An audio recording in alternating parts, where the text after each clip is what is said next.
Okay, folks, I'm going to call the meeting to order.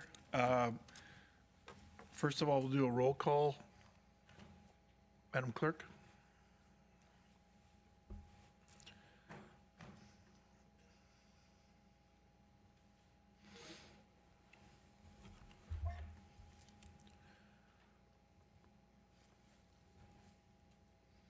Did it come up?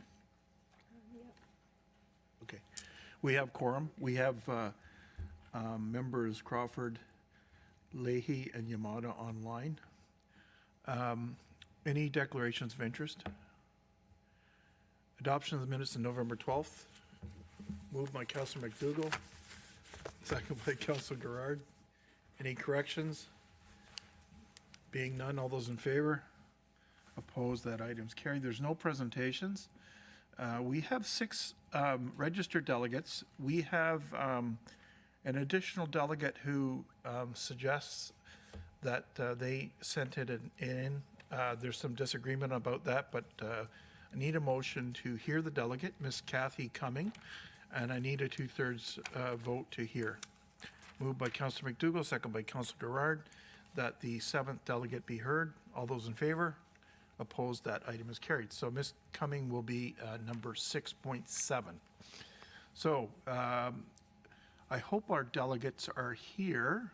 I don't know if they are yet because of the weather, so I'll give them a chance if they're not here to arrive during the meeting. The first one we have on our delegate list is Miss Jessica Street. Is Jessica here?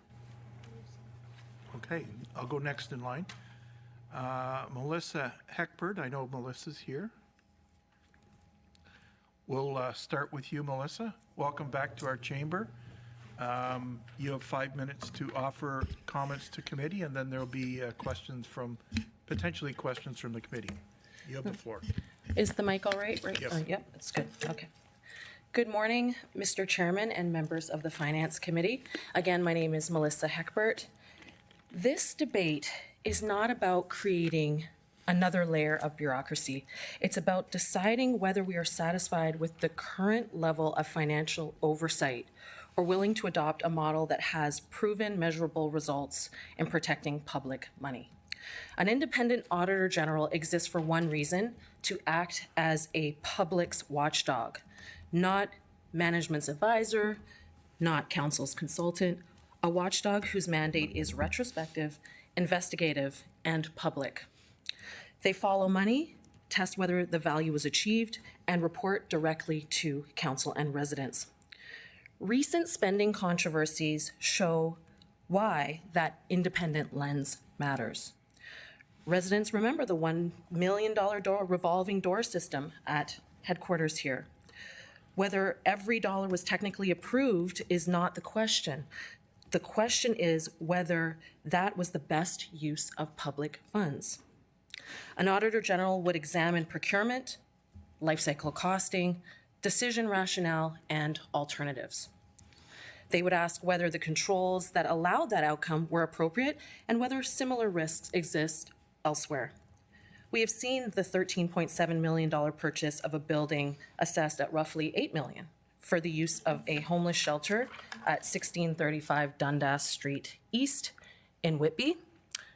And housing and homelessness are very serious responsibilities. But compassion does not excuse financial discipline. When there is a multi-million-dollar gap between market value and purchase price, the public deserves a formal independent value for money audit. An auditor general would scrutinize appraisal methods, negotiation processes, justifications, and long-term operating implications. Then there are the reported $4,000 purchases of refrigerators. The public's reaction isn't about whether a refrigerator is necessary. It's about proportionality, procurement standards, and whether competitive alternatives were considered. These are exactly the red flags that an auditor general is designed to detect early and investigate thoroughly. Public trust erodes when residents feel there is no independent authority testing decisions after the fact. And we don't have to guess about the effectiveness. Toronto provides a real-world benchmark. Toronto's Auditor General has publicly documented hundreds of millions of dollars in cumulative savings and recoveries over the life of the office through value for money audits, contract reviews, and fraud investigations. Even a conservative slice of those outcomes is quite compelling in our jurisdiction. Let's translate that into Durham terms. Toronto's operating budget is roughly $21 billion. Durham Regions is about $2.1 billion, so that's about 1/10 of the size. If Toronto's Auditor General yields tens of millions of savings and cost avoidance, a simple proportional model suggests Durham could reasonably expect several millions of dollars in annual savings. Even a modest estimate would be around $6 to $8 million per year, which would dwarf any projected operating costs of an Auditor General's office. In short, the office is not a cost center.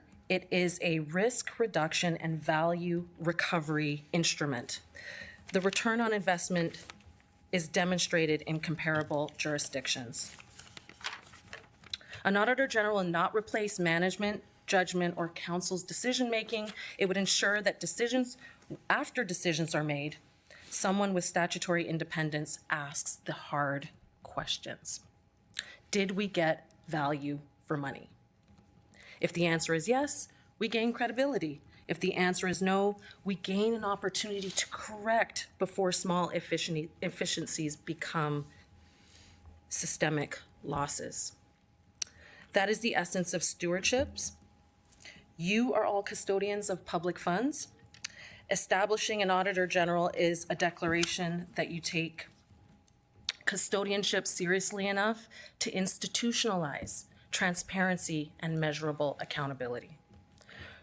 For a region managing billions, anything less would just be settling. Thank you. Thank you, Melissa. Questions of the delegate? Oh. Councillor Leahy, you have the floor. Perfect. Thank you, Mr. Chair. Through you to the delegate. Thank you, Ms. Heckbert, for coming out this evening. You talked about cost savings and effective governance and external oversight. Did you have a chance to review the report? I took a brief look at it, yes. Okay. All right. So is there anything in there that you think supports that we should be doing that in your interpretation of what was suggested? You know, I think anecdotally, even just as another example, if we look at what the City of Toronto has done as a benchmark example, as I mentioned, there is an opportunity for us to save money through implementing this office, and I think we ought to contemplate that. I mean, we're talking about $6 to $8 million a year, right? That's significant. That could be used towards other programs or elsewhere. And I think it's important that we need to look at that. So I would use, other jurisdictions as examples, and Toronto definitely proves that. And like I said, we're about 1/10 of their budget, so proof of concept is right there. Okay, no, and fair enough. And the only other question I had was that one of the benefits that seemed to come out from the other municipalities that had an Auditor General was that they had like basically a fraud complaint line. Is that something that you would support and think is a good idea if we added in with the Auditor General so that anybody, the residents, the staff, anybody that sees issues can call and that independent body could review concerns? Absolutely. Why not have, a few more opportunities for transparency and accountability, and give opportunity to residents to voice their concerns? Perfect. Okay, thank you. Those are my only questions. Thank you, Mr. Chair. Thank you. There's no other requests to question you, so thank you for your attendance today. Appreciate you fighting the weather. And you're always welcome in this chamber. Appreciate that. Thank you. I'm going to go to the next on the list and then go to the top again. Stephanie Toscano. Come on down, Stephanie. Is speaking to the Auditor General. And Stephanie, welcome to our chamber. You have 5 minutes. Thank you. Good morning. Good morning, members of council. As you know, my name's Stephanie Toscano. I'm a lifelong resident of the town of Whitby, a parent, a business owner, and someone who's actively involved in the local building community. I'm here today in support of appointing the Office of the Auditor General to review how public funds are being spent and whether efficiencies can be identified for the benefit of Whitby residents. Like many families in our town, we're feeling the impact of the repeated property tax increases at the same time that the cost of essentials continue to rise. My intention today is to advocate for accountability, transparency, and value for money on behalf of the residents who are being asked to absorb more each year. Over several years, I've observed a pattern where projects may be justified in principle, but their final costs raise reasonable questions about efficiency, scope of work, and oversight. One example that has raised questions among residents is the larger renovation here at Durham headquarters that included the reported cost of the approximately $1 million for a revolving door. I'm not here to debate whether the work was necessary. However, when administrative upgrades reach 7 figures, it's reasonable for residents to ask whether they were delivered in the most cost-effective way possible. Another example is the almost $1 million price tag on the refresh of Grass Park in Brooklyn that was completed in 2024. This is a small park with no play equipment. There was no significant new features added. The existing park structures remain largely unchanged, and the justification provided included drainage improvements, wider accessible walkways, the installation of a new water line, and a drinking fountain. Those elements may be legitimate. However, to put that into perspective, a new water service connection for a single family home in Whitby is approximately $30,000 and services an entire household, not a single drinking fountain. From a resident standpoint, it's difficult to understand how these infrastructures of that scale result in such large overall project costs. To provide further context, I'd like to reference a project completed by the City of Oshawa in 2023, Fenland Venus Park. This is a 1-hectare neighborhood park that underwent a full redevelopment, including a junior and senior playground, accessible swings, a basketball court, seating, accessible pathways, and tree planting. According to publicly available reporting, the total cost was approximately $335,000. When a neighboring city can deliver a significantly larger, fully equipped park for roughly 1/3 the cost of the Grass Park refresh, it raises questions about benchmarking, procurement practices, and project delivery. More recently, in June of this year, I raised concerns directly with the mayor via email regarding ongoing property tax increases and asked what concrete, actionable steps the town was taking to reduce the tax burden on residents. I asked what inefficiencies are being reviewed, whether non-essential projects are being paused or scaled back, and whether residents will receive clearer outcome-based budget reporting. While I was advised a detailed response would be provided, those questions remain largely unanswered. Residents are also watching the new Fieldgate Community Center project in Brooklyn closely. It's a welcomed facility and there's genuine excitement about its opening. However, it was originally anticipated to open in fall of 2024 and remains unfinished. When timelines slip, financial risk increases through inflation, extended project management, and change orders. An Auditor General review helps identify efficiencies, strengthens accountability, and builds public trust. Residents deserve confidence that their tax dollars are being spent wisely, efficiently, especially in as affordability pressures continue. I respectfully urge Council to support the appointment of the Auditor General in the best interest of Whitby residents and the long-term financial sustainability of our community. Thank you for your time. Thank you, Ms. Toscano. You mentioned some things that are not Durham-related. I know they are in regards to capital projects at the town of Whitby. So just a point of interest there. Councillor Leahy, you have questions. Perfect. Thank you, Mr. Chair. Through you to the delegate, Stephanie. Thank you again so much for coming out here and speaking of those different challenges that we have. I'll zero in on the one that's region related, because I have comments about all the Whitby stuff, but I won't talk about it here at committee. We can talk about that offline. Sure. But regarding the again, you're looking at stuff like, I know you didn't want to debate the things, but like the $1 million door, do you think that is something that would be a benefit if we had an auditor general? They could take a second look at that and Absolutely. maybe, and deal if the issue is that it's cold in the lobby, that, they could get an air curtain or something that's not $1 million. For sure, and to echo sort of what Melissa had said too, we see other municipalities having done these Auditor General appointments and had success in returns. When we looked at Toronto, it was $11 for every dollar spent was found. Hamilton did something similar as well. And although it wasn't as large, it was still a return of $1 for every dollar spent, $2 for every dollar spent. So there was, something there. And it's worthwhile for us to look at every option and avenue for us to be able to save money so that these increases can at least be mitigated going forward, and we can continue to deliver services to the residents.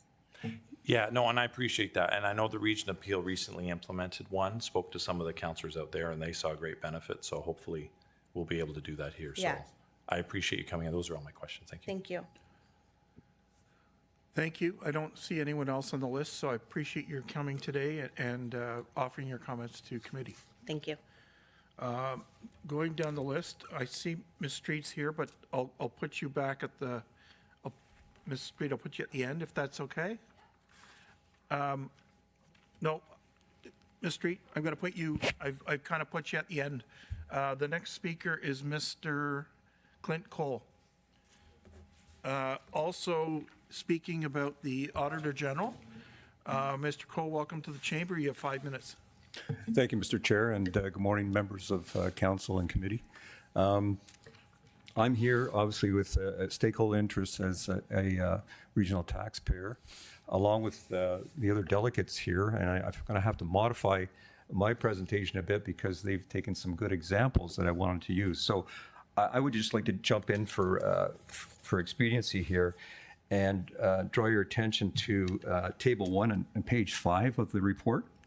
2026-F-1.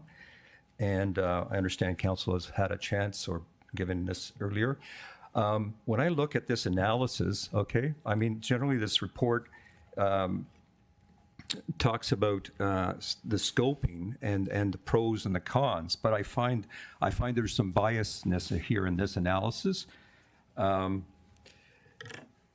you look at the benefits of an auditor general versus the drawbacks, I see in all aspects of the 6 aspects of independence, transparency, scope, value for money audits, which is important that it's been mentioned here, but I'll go into it a little bit more, oversight relationship, and then culture.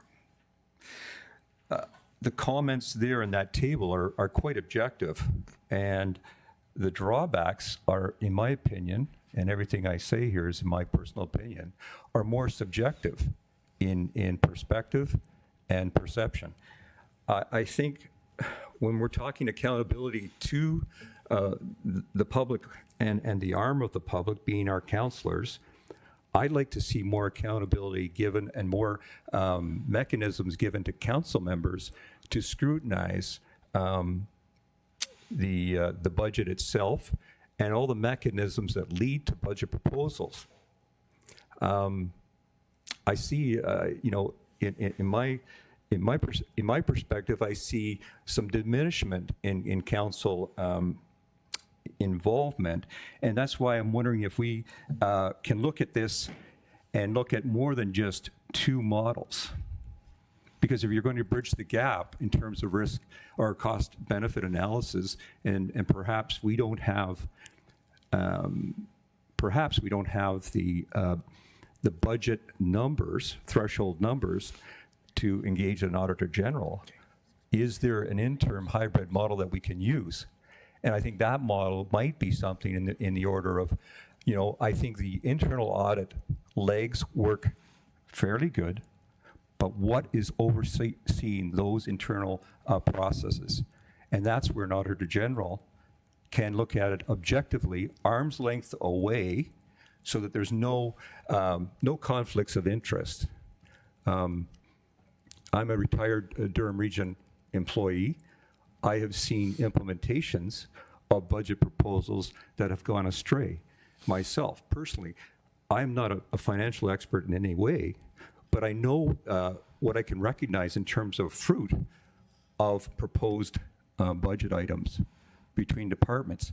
So human nature being what it is, there can be compromises on down the line in implementation and actually deliverables on the bottom end. How do we learn from that? I don't think it would be inappropriate for our internal budget office, who reports to the audit committee and the general governance, as well as the CAO. I think they should be accountable to council on how they propose or how they review internal processes. And so it has to be cost effective. So I don't know if there are other mechanisms like peer review that could be done at council's request. If we don't, if you can't move to an auditor general, which I think is the best move to make, and if, like my previous delegate colleagues said, if there's cost benefit, recovery cost benefit, why not try it? And do it in a means that could work. If our internal audit is actually helping other municipalities with their audit functions on a reduced cost basis, could we not find another model where we could take advantage of an auditor general's purview, and not every year, but is it possible that they could review our internal audit processes to establish integrity? So, thank you, Mr. Chair. I think there should be more exploration on this, but again, I want to make it accountable, because I don't think, along with many Durham residents, believe that the current 2026 budget is appropriate and cost effective. We have to tighten our belts with our family finances. I think the region needs to tighten their belts, and the previous delegates mentioned some examples. So I will, Mr. Cole, your time's up. Okay. So thank you for that. We do have some questions, though. okay. Councillor Neal, you have the floor. Councillor Neal? Yeah, thanks very much, Mr. Chair, and through you to the delegate. So you're in favor of an auditor general for the region of Durham. Is that what I'm hearing? I just want to be clear about that. Yes, Councilor Neal, that is correct. Okay, and you stated some facts, but you've read the report and you've seen other municipalities have had auditor general in the past, and there's savings there. Is that what you're stating? That's what you gleaned from the report? Yes, and I have to ask, as an extension to that question, Councillor Neal, is if the region of Peel has moved to this model, we need to know why. Council needs to know why they have, okay? Because that demonstrates that we're a regional service as well. Why are our sister or brother regions doing this? I think there's value in it, and I think we should be open to looking at this seriously. And I really think this is important. What the point that you made is that I know that we'll get excuses about the cost, but I think they're minimizing cost recovery based on other regions. And we don't have to be the size of Toronto to take benefit of that model. And again, when I look at the analysis of the model and I look at in the tables in that report, I don't see strong evidence that we shouldn't give this a serious look and engage an auditor general and see if what other municipalities are doing, like the region of Peel, we could perhaps reap the same benefit and learn, and also make our internal audit process more accountable to efficiencies. Thank you. Thank you, Chair. Thank you, Councillor. Councillor Leahy, you have the floor. Perfect. Thank you, Mr. Chair. Through you to the delegates. Okay, Clint, thanks so much for coming out here this evening. You talked about the Region of Peel and their implementation. I spoke with Councillor Demerla, who's the one who brought it forward, and all the different challenges. And one of the key things over there was their cost overruns on multiple projects. And a key thing was creating an independent fraud reporting line that was independent of staff, which could only be established with an independent office. And those were some of the key things because they've had so much cost overruns and overspending to get that same insight that they had from Toronto. So just for the background, so you talked about bias at the beginning of your delegation regarding the table. Like, what do you think would make it seem less biased with all that, with the piece and the benefits and the drawbacks that were put together on table one? Let's be clear. This is a staff report that gives us information with no recommendation. So I don't think there's a bias. But I'm trying to understand why he said there was a bias. Okay. I'll allow the question. I'm just mindful of putting motive to people. So Of course. That's what I'm trying to understand. Please continue. Totally understand, Yeah. Mayor Ash, just trying to understand why he brought Okay. that up. That's the genesis of the question, if that's okay. All Mr. right. Cole? Thank you. Thank you for the question, Councillor Leahy. I think when I looked at this, I didn't look at it with any other motivation to say the analysis is on the language, and there's a lot of maybes possible. But what really struck me was that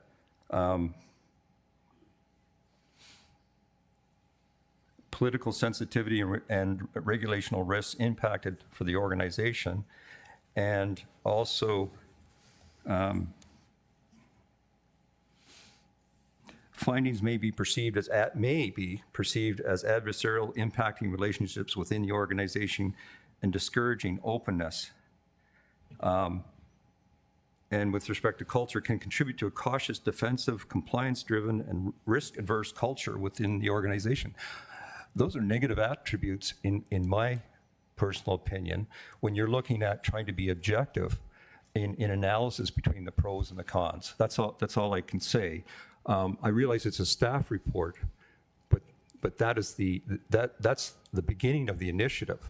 I think accountability is so important with all our department heads and with regional council.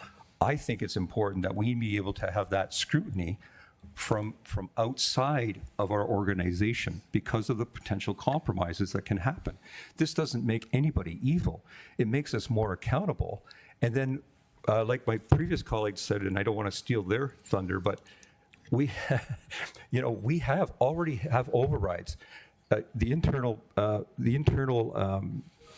audit unit has only been in inception since 2020, if I understand it correctly.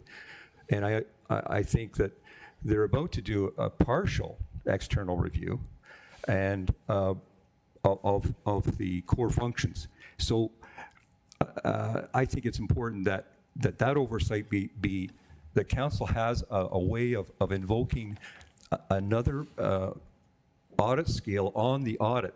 And I'm not saying that we keep on going, but if other regions are doing this, I think we need to evaluate why they're doing it and why councils are endorsing it, and be open-minded, okay? Because we are coming into very potential economic tough times ahead here. And if we're looking at sustainability and accountability and affordability, big one for the taxpayer, is our tax base going to be able to support that? And I think if we're getting massive layoffs like GM, 700 members just last month, I think we have to really look at austerity and accountability, not just patting ourselves on the back and saying we're doing a good job and we have high class, competent employees.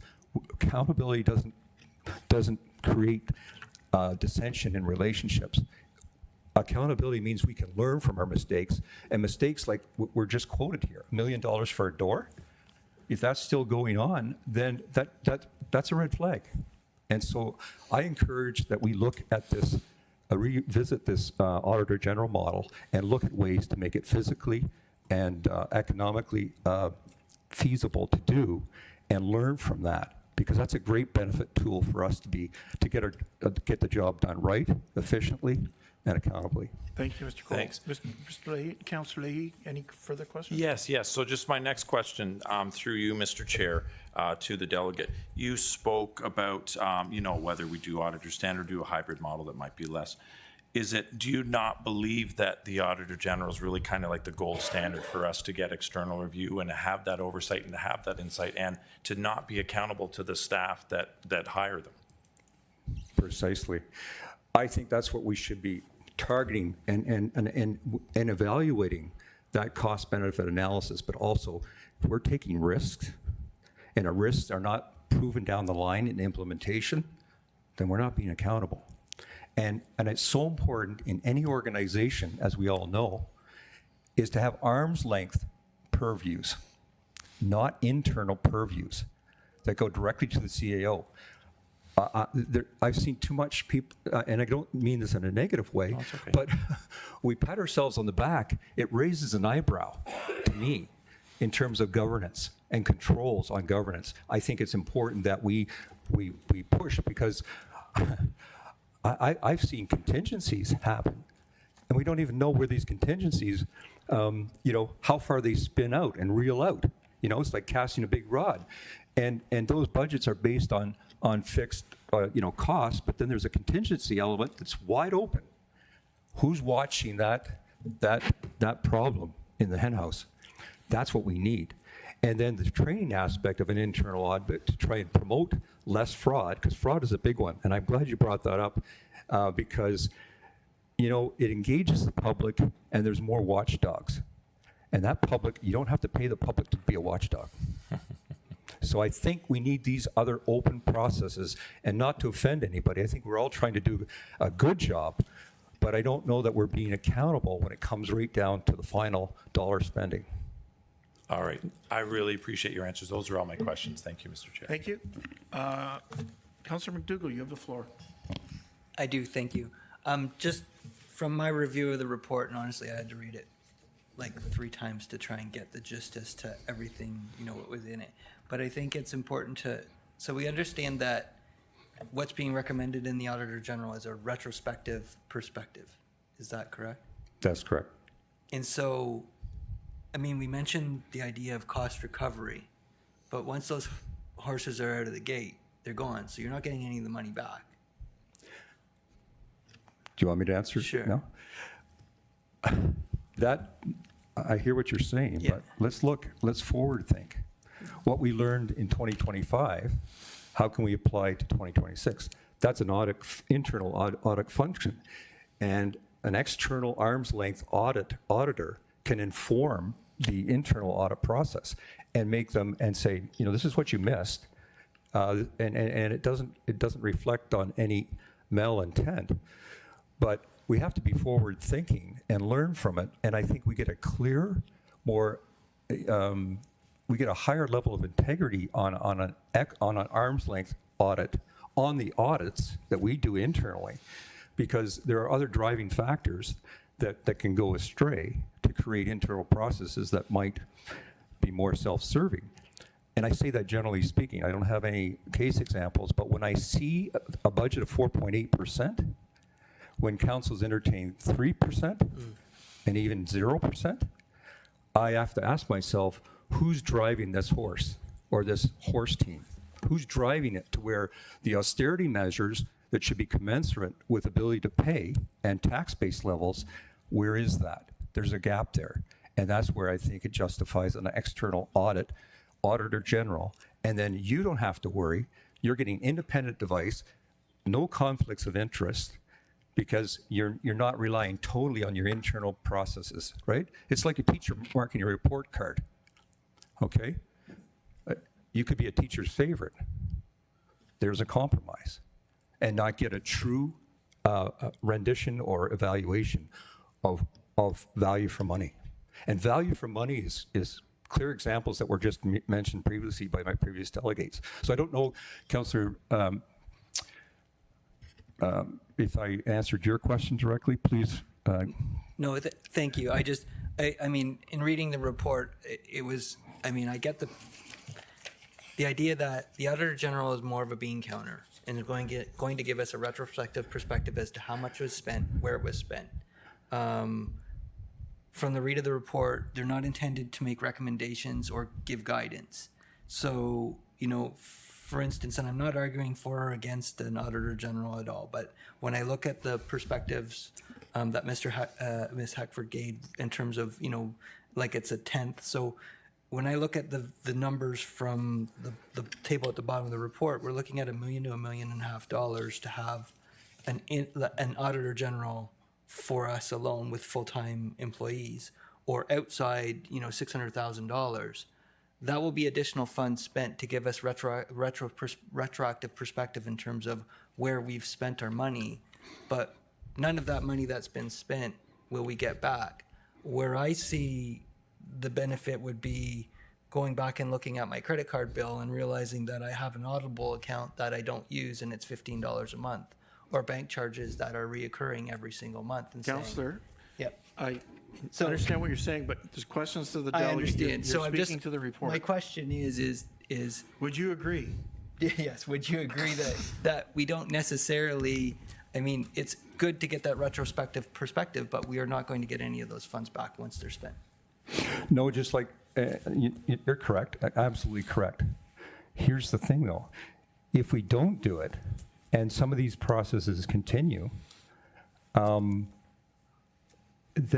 and we have compromises, how much more money are we going to lose? So when you do something, when you scrutinize something, if you say you have a robust internal audit team, I would like to think that part of that definition of robust means also accountability to an outside arm. And we shouldn't be afraid that it's going to create any public, negativity. It means the public they're hungry for accountability. When they see specific examples of overspending, wide open contingencies on procurements, I think it's so important that we are now at that brink, especially when we're coming into austere economic, very stringent economic times now. We can't afford to lose more money in the running. And we can't continue to build our internal structures without accountability to the taxpayer. It's like if we have, correct me if I'm wrong, but if we're buying 20 buses at $1.4 million for each electric bus, is there not an intermediate bus stop? No pun intended. But what about a hybrid version? And what about instead of 20, 10? Given the current ability to pay and GDP family, I think we're one of the worst, but I won't take that from another delegate. I think we really have to be accountable to the public in the current context of ability to pay. I do not see that here. And we've had internal processes in audit for the last 5 years. So an independent review by an auditor general will give us that accurate look and say, this is your report card. And with any kid that has a report card, you have to answer to your parents. And then there's engagement and there's correction. But with no oversight like that, I'm not so sure the correction is, the lack of correction is not going to continue. I think it will. And I think it's a responsible measure, and then let's learn from it, and then let's let it inform not just detective audits, but also process audits and preventative audits, so that you can go back to your operational department heads and say, this is what we found. Who allowed this to happen? Okay, that's an internal process with staffing, okay, and a competence aspect that needs to happen. It's not all going to be happening by the internal audit, but an outside auditor, I think, could give benefit and help teach the internal audit, even though they have maybe the same qualifications, I'm not sure. There's all different levels of accreditation, but I think what's important is that we could learn from that experience and that interface. Learn, and if it doesn't produce a benefit, we don't continue doing it. But I think we should look at that option seriously and actually consider trying it. And I would, I didn't have time to go and speak with anybody in the region of Peel, but I know that there was a strong enough measure to actually make it happen, or vote by council to make it happen. Mr. Cole. Okay. Further questions? No, that's all. Thank you very much for your delegation. Thank Chair you for Henry, taking the I time. give the floor. Hi, Clint. It's good to see you again. We had a number of conversations when I was in office in Oshawa. Yes. And appreciate your service as a police officer as well. Thank you. Thank you. But Peel didn't have, their police budget was 3.4% this year. And in York Region, where another municipality said that they had zero, their increase is 3.42% for policing. Our budget, when divided out, 1.34 is the region's portion of our budget this year, and that pays for everything, including our 4 long-term care homes. The biggest part of our budget is policing at 3.5%. But an auditor general wouldn't have authority over a police service. Authority, but they would have impact, No, they wouldn't. not directly over the police service, but to council and to the spending of the next budget, right? So what I'm trying to say is that, will we provide the money to the service? That's all that council does. It's the board that acts as an independent board. So I'm just going to form a question to our treasurer. Would an auditor general have the ability to audit DRPS? Through Chair Ash, no. So as under the legislation is, and my understanding is here legal can certainly weigh in as well, but the Council of the Region of Durham has authority over approving the dollars amount, but not directing where and how that money is spent. That's the role of the Police Service Board and the Police Command themselves. And in addition, should Council provide funding to police that is less than the police ask, the police can then take us to tribunal and request additional monies through that process as well. So it's a very independent process with respect to the authority that Regional Council has over police services funding. So does my question to you, Mr. Chair, how, so the accounting is strictly through the board, there's no other process, it's only through the board?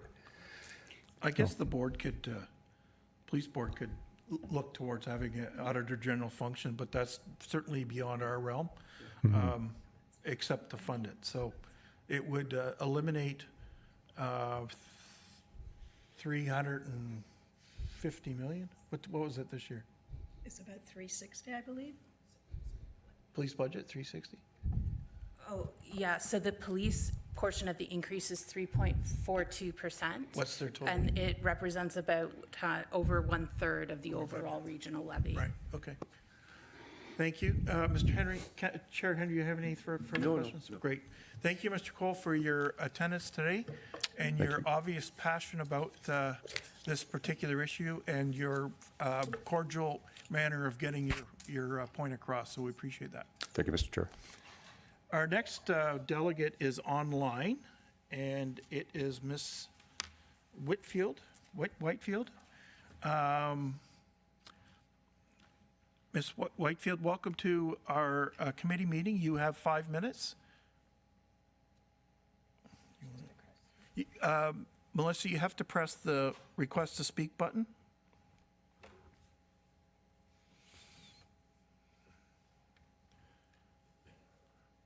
It's the picture of the mouth, is it not?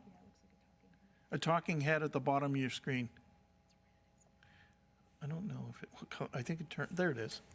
You have the. Can you hear me now? Yep, you're there, thank you. Sorry, I just want to let the clerk's office know that there's some difficulty with the audio.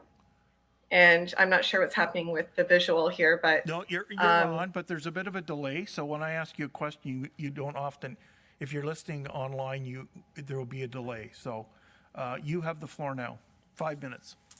Okay, thank you very much. So good morning, Chair, mayors, councilors, and members of the public.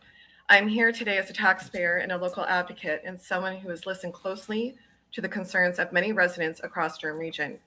For several years now, residents have been raising the same core issues: affordability, transparency, and confidence in how public dollars are spent. Those concerns have only intensified in today's economic climate and current property tax increases. Residents are facing rising grocery prices, rising property taxes, higher transit costs, increasing utility bills, job losses, and loss of local industries. For many households, particularly seniors and those on fixed incomes, individuals with disabilities, and single income households, and those already financially stretched, there is little to no room left to absorb further increases. In this context, responsibility priority spending is not optional. It is fundamental obligation of government. That obligation includes ensuring that public funds are managed prudently, efficiently, and transparently, and that potential issues are identified early, not after the money has already been spent. This is why there's such a strong support for establishing an independent auditor general. Residents have raised legitimate concerns based on publicly reported expenditures, including $1 million expenditure for Adora at regional headquarters, approximately $4,000 per refrigerator, multiple purchased 16 units, the 13.7 million purchase of a property previously valued closer to only $8 million, and roughly a $500,000 in international travel to Germany. Additional travel-related ceremonial events such as ribbon cuttings, where the public benefit is unclear as well. Whether these expenditures compiled with existing policies is not the central issue. The issue is public confidence, particularly when residents are being asked to shoulder ongoing financial strain with little to no transparency of the final financial details. An Auditor General exists to address this very concern, not to assign blame, but to provide independent oversight, value for money analysis, and clear public reporting that strengthens trust. In December 2025, this council took an important step by voting on whether residents should have a voice through a referendum on establishing an Auditor General. 13 councillors who supported that process were, from Clarington, Granville Anderson and Willie Wu, Pickering, Maurice Brenner, Ajax, Marilyn Crawford, Brock, Mayor Michael Jubb, Whitby, Councillor Chris Leahy, Rhonda McCaughey, Malia Shadid, Steve Yamada, Oshawa, Tito Dante, Mayor Piatri, John Neal, Brian Nicholson, and from Scugog, Wilma Watton. I acknowledge and I thank those councillors for supporting and engaging on this issue. Others who were absent during that voting process were Mayor Roy from Whitby, Mayor Sean Collier from Ajax, Mayor Foster from Clarington. I hope they now have an opportunity to weigh in. Despite all these in favor, a referendum alone does not deliver accountability. If Durham Region Auditor General were even half as effective as Toronto's, the region could conservatively save millions per year. If achieved through comparable effectiveness, potential savings could reflect Toronto savings. For every dollar spent, the saving is $11 for the residents, the taxpayers. In today's economy, those savings matter. They represent meaningful relief for taxpayers and added protection for essential services. This decision will form part of the councillors' public record and legacy. Residents will remember whether their elected officials strengthened oversight, challenging times, or deferred action despite clear public concern. For those who choose not to support establishing an Auditor General, many residents will reasonably ask, why did my elected official not support transparency in an individual fiscal oversight? That question is not political, it's very practical. Taxpayers are not asking for perfection, they're asking for assurance backed by independent review that their money is being managed with discipline, foresight, and respect. An Auditor General is one of the most effective tools available to provide that assurance. I urge Council to act accordingly and to get on board with what several other major cities and regions have already done. It's clearly working and has for many places for several years. Thank you for your time and your consideration. Thank you. Councillor Leahy, you have the floor. Perfect. Thank you, Mr. Chair. Through you to the delegate, Melissa. Again, thank you for coming. My question is, you talked about is around the comparison between Toronto. So you were saying that basically you're delegating that if we were to invest, I think in the report is 1.2 million, that, you know, we have the potentially of getting up to tenfold, let's say, once the office is up and running and doing really well.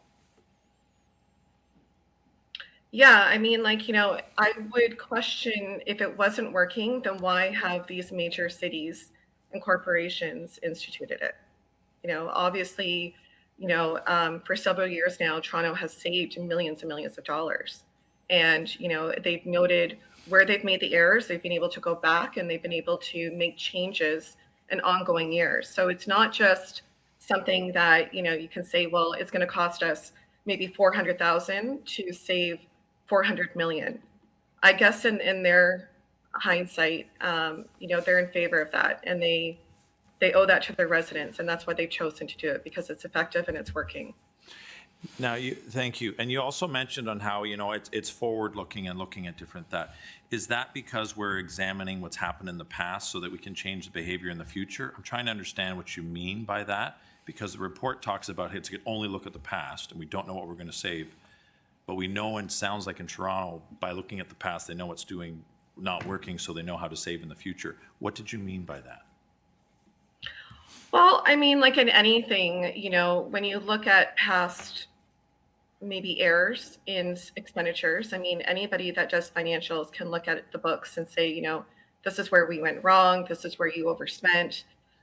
You know, to go back on it, this is where you need to be more diligent and more responsible in your expenditures. And I feel that if the region had more of a detailed line by line, itemized report versus just one line, it would be more helpful for the councillors to really have, you know, a magnifying glass as to where the money is going, where there is maybe cost overrun for projects, maybe deal with those departments, work with those departments, and see where they could correct a lot of logistics within the region.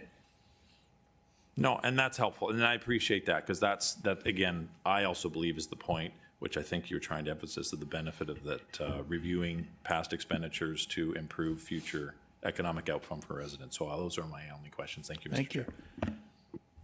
Councillor Neal, you have the floor.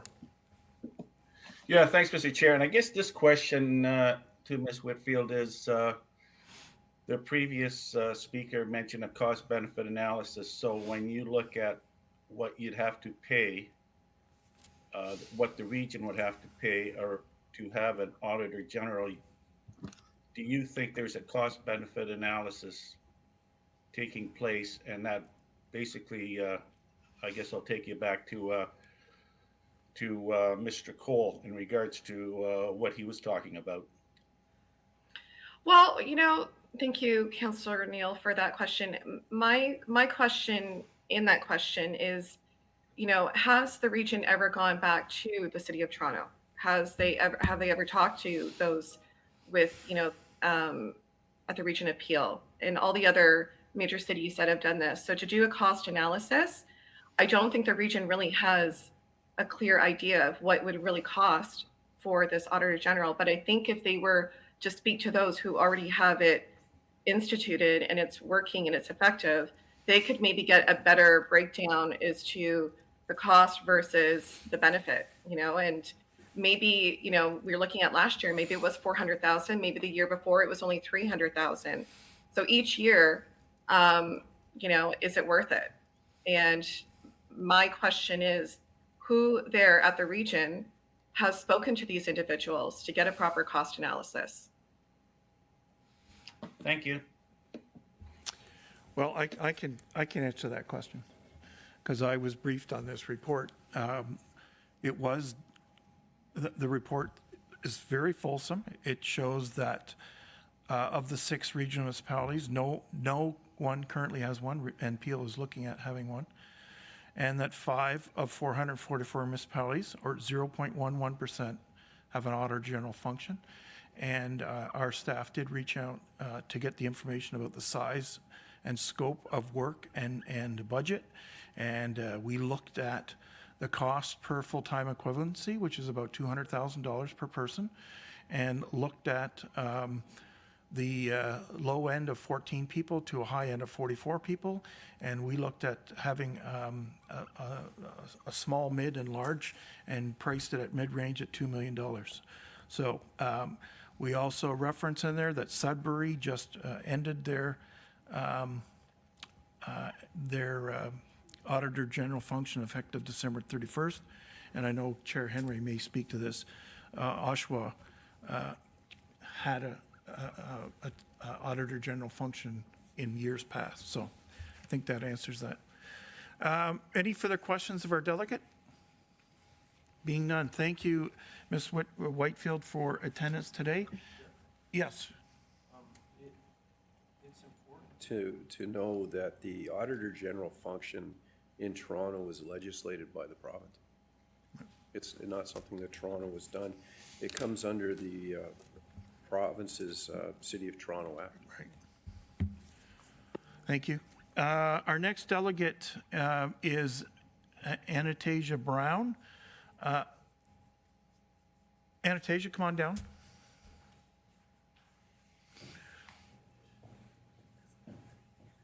And then we have Miss Cumming, and then we have Miss Street after that. Anastasia, welcome to our chamber. You have 5 minutes for your delegation. Thank you. Good morning, Mr. Chair and members of committee. My name is Anastasia Brown, and I'm here as a homeowner and a taxpayer in Durham Region. I'm not an accountant, not a politician. I don't work in the government. I'm just someone who pays my bills like property taxes, utilities, etc., and tries to plan for my family's future. And like lots of residents, I'm worried about how expensive everything is getting. Every year, my tax bill goes up, my insurance goes up, my utilities go up, groceries go up. There's no part of life that feels cheaper. So when I see headlines about how public money is being spent, I pay attention. Because that money is coming from people like me and my neighbors, that's why I support creating an independent Auditor General for Durham Region. From homeowners' point of view, this is about trust and basic accountability. If I ran my household budget the way some of these public spending stories look, I'd be in serious trouble. Pardon me. Residents are still talking about the $1 million revolving door system at regional headquarters. I don't think most people even understand how a door can even cost that much. Maybe there are technical reasons, maybe there are procurement rules followed, but what homeowners hear is simple: $1 million for a door. And we wonder, who double-checked that? Who asked if there was a cheaper option? Who looked at whether that was a good value? And then there's the $13.7 million purchase of a building that was reportedly worth about $8 million for a homeless shelter at 1635 Dundas Street East in Whitby. I want to be very clear. Helping people who are homeless is important. Most homeowners understand that social problems don't disappear if we ignore them. But caring about people and caring about financial discipline should go together. When there is a multi-million-dollar gap between value and purchase price, residents deserve a fully independent review, not an internal explanation, not a press release, a real audit focused on value for money. Right now, many of us feel like we're being asked to just trust that everything is fine. But trust isn't built by asking fewer questions. Trust is built by having strong, independent systems that ask tough questions on behalf. That's what an Auditor General does. An Auditor General is not there to embarrass anyone. They're not there to play politics. They're there to act as a watchdog for the public. Their job is to look back at big spending decisions and ask, did taxpayers get good value? Were the controls strong enough? Could this have been done more efficiently? As a homeowner, that sounds like basic common sense. What concerns me when I read the Finance Committee report is that it talks about the cost of creating an Auditor General's office, but it does not include the potential benefits. It lists the price tag, but not the return. In any household or business, you wouldn't evaluate an investment by only looking at the costs. You'd look at the net impact.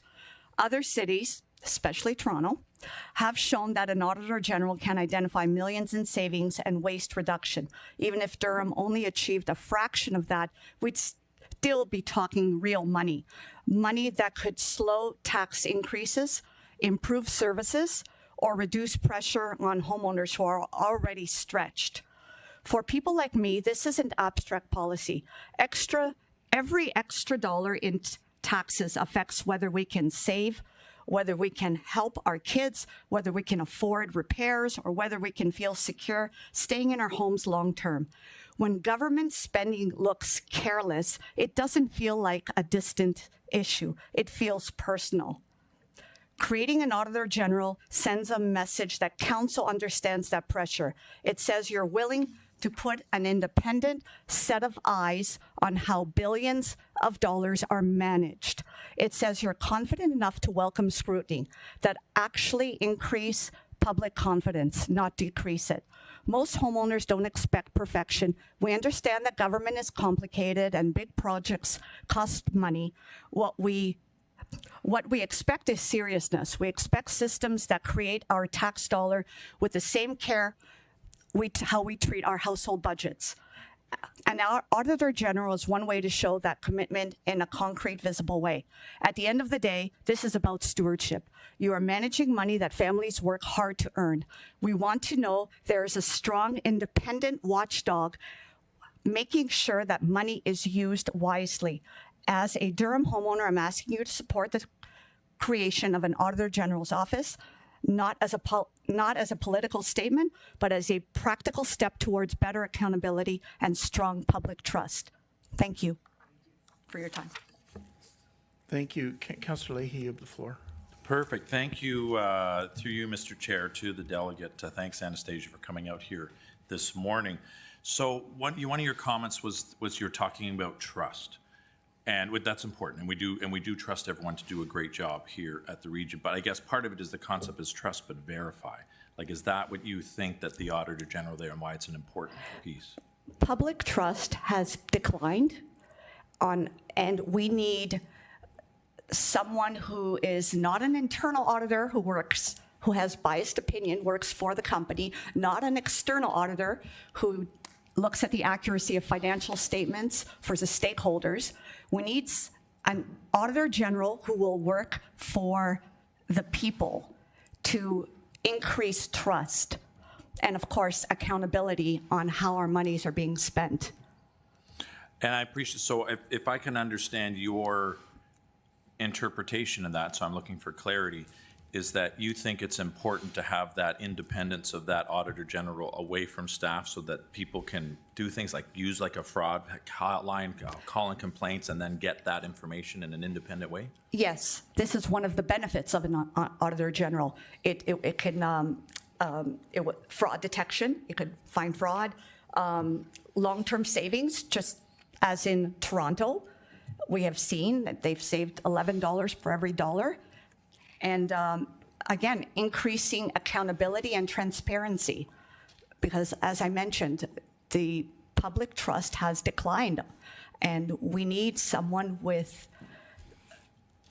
different set of eyes that are totally independent, not to really see where our monies are being spent. Yeah, no, and that's helpful, so I appreciate your support, and those are all my questions. Thank you for coming today. Thank you, Mr. Chair. Thank you. I don't have any other questions, so thank you for your presentation today. Thank you for we'll your be dealing time. with the report shortly. Miss Kathy Cumming, is Kathy here? Welcome to our chamber, Kathy. You have 5 minutes. Do you have that microphone? Just one sec. We're gonna need a different microphone for you. There we go. Do I push anything? You're fine. Okay, Mr. Chair, mayors, and regional councilors, I stand before you today asking you to hire an independent auditor. Audits ensure that governments operate in an efficient, effective, lawful, and transparent manner. They help maintain the public trust and confidence in their ability to manage public resources. The auditor serves as the cornerstone of democratic governance by being unbiased, unfettered, and being fully objective by providing oversight on how public resources are managed. Why do we need an auditor? Ontario was once a perennial engine of the Canadian economy. Today, it's a have-not province, receiving equalization payments intended to help poorer regions cover basic costs. In the last chart created on countries around the world for citizens' debt to GDP, Canada ranked highest in its citizens' debt, was ranked 104% debt to GDP. One recent analysis comparing Ontario to 9 nearby provinces and American states found that per person, economic growth in Ontario lagged behind almost all of its neighbors and was well behind the regional average. Ontario's slow rate of economic growth isn't just a matter of academic concern, it has a profound impact on the lives of Ontarians. Household incomes have been particularly affected. In Oshawa, a cost of a one-bedroom apartment in Oshawa, Whitby, and Clarington jumps 14.6% in 1 year to $1,912. This was an article by Oshawa This Week, Tim Kelly. High interest rates, students signing leases, and population growth blamed for surge in demand increase apartment prices. Why a growing number of Canadians are leaving the country for good, and what's driving them away? Some 94,576 people emigrated from Canada from mid-22 to mid-23, an increase of 1.8% from 92,876 in the year earlier period, and up sharply from 66,000 in the period from mid-20 to mid-21, according to data from Statistics Canada. The most common theme I hear among people who want to leave Canada is that they're not confident in the direction that the country is headed. Videos created by people seeking to offer second passport services and other relocation help are growing in popularity. 9 Steps to Escape Canada, a YouTube video watched by 362,000 people. 5 Reasons to Leave Canada in 24, watched by 261,000. Canada is Dying, with 531,000 viewers, are some of the most popular. The labor market data suggests Ontario is not yet open for business. This was a Fraser Institute report. Since 2019, job growth in Ontario has been driven disproportionately by the government sector, with public sector hiring significantly outpacing gains in the private sector. A closer look at the composition of growth shows that much of the growth has occurred in the government sector. Specifically, StatsCan data shows that nearly 40% of all new net jobs created in Ontario during this period were in the government sector, including federal, provincial, and municipal government employment.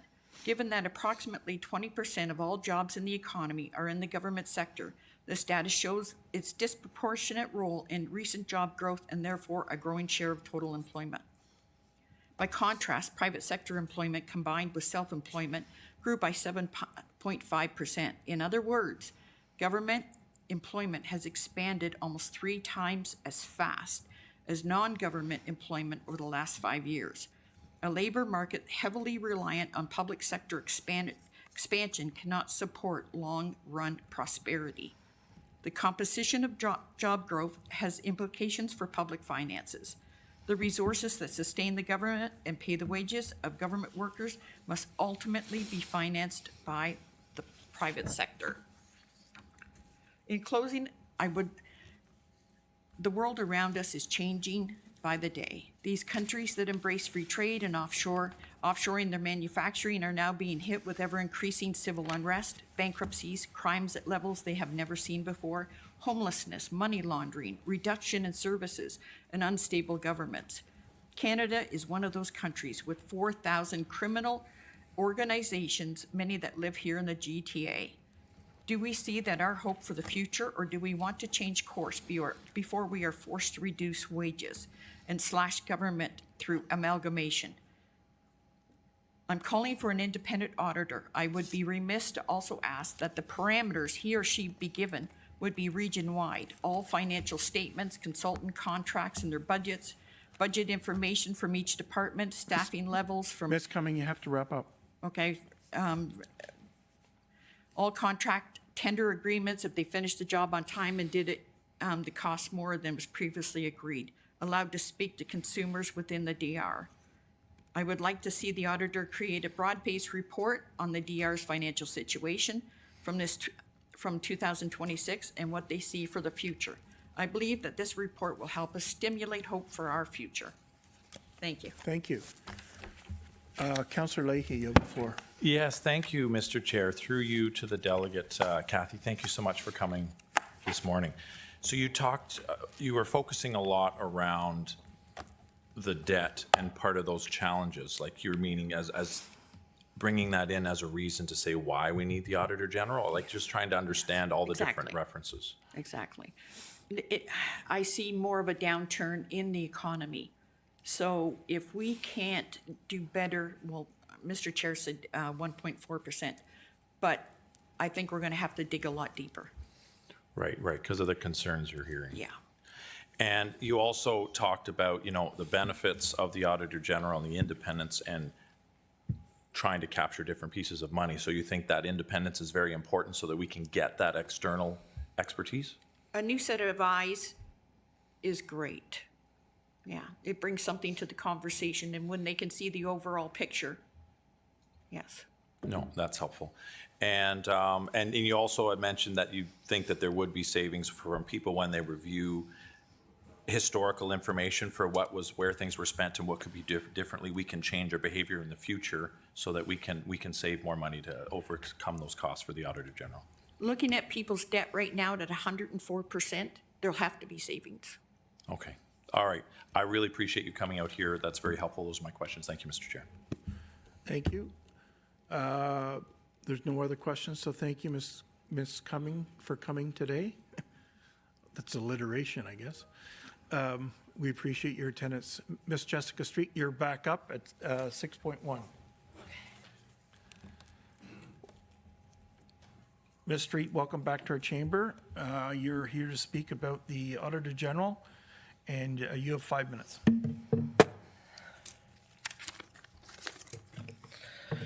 Before I begin, I want to acknowledge something fundamental. Every dollar this council spends belongs to the taxpayer. It's not government money, it's public money. It represents work, time, and sacrifice of families, seniors, and working residents across Durham Region. Council's responsibility is not to simply allocate it, but to protect it, steward it carefully, and ensure it delivers a real value, real benefit, and real accountability for the people who earned it. I am here to request the implementation of an independent Auditor General. Staff have presented the cost creating this role, but they have not presented the benefits, savings, risk reduction, value for money protections, or long-term financial returns that such a position is designed to deliver. Why is that? This is a critical omission because the purpose of the Auditor General is not to add bureaucracy. The purpose is to protect taxpayers and public funds. In my opinion, Durham Region has experienced a growing pattern of financial mismanagement, weak oversight, and questionable spending decisions, as stated earlier by other delegates. It is not the job of the region to make risky investments that have no cost-benefit analysis to justify them.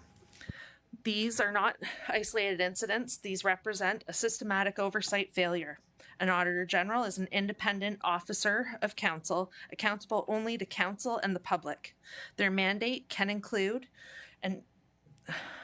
value for money audits, performance and operational audits, procurement and contracting oversight, governance and risk audits, program effectiveness audits, long-term cost and life cycle audits, identification of inefficiencies, waste, and financial risk. And an Auditor General, while they cannot audit police decisions, they can audit how public money is managed. Police services are funded by taxpayers, and taxpayers are entitled to know how their funds are spent efficiently and responsibly. This is not theoretical, as stated on December 10th, and here today. Based on staff's numbers of $1.5 to $2 million per year cost of what Toronto, if we got half of what Toronto was able to save, we could see savings of $6.75 to $9 million. These savings were not speculative. They were verified, documented, and tied to implemented audit recommendations. And I will forward you the papers from Toronto. This is evidence, not ideology. Staff originally presented a 2026 budget that was 6.4% higher than prior years. which was lowered by 4.8% by council, with the suggestion that for those who could not afford it, they should consider taking out a reverse mortgage. This figure reflects growth in spending, not growth in accountability. Staff does not perform independent value for money audits. This is exactly why an Auditor General exists. Every unnecessary renovation, every failed project, every overpayment, every unaccountable expense. This erodes public trust. Taxpayers no longer believe their money is being protected by the Regional Council. An Auditor General restores confidence because the public knows oversight is independent, spending is scrutinized, decisions are evaluated on value, waste is being challenged. For me, it's not about getting people elected or climate debates. This is about governance. It's about accountability, transparency, financial responsibility, public trust, value for money, long-term sustainability. Durham Region does not have a revenue problem. It has an oversight problem. An Auditor General does not weaken our government. It strengthens it. It protects taxpayers, council, and staff. And it protects future financial stability for the region. It is my hope that those who voted against this being a referendum issue did so in the hopes that it could be put in place by this council after hearing a thorough report that unfortunately they did not receive. So my question is for all of you, what are you afraid of? And thank you. Thank you, Ms. Street. Councillor Leahy, you have the floor.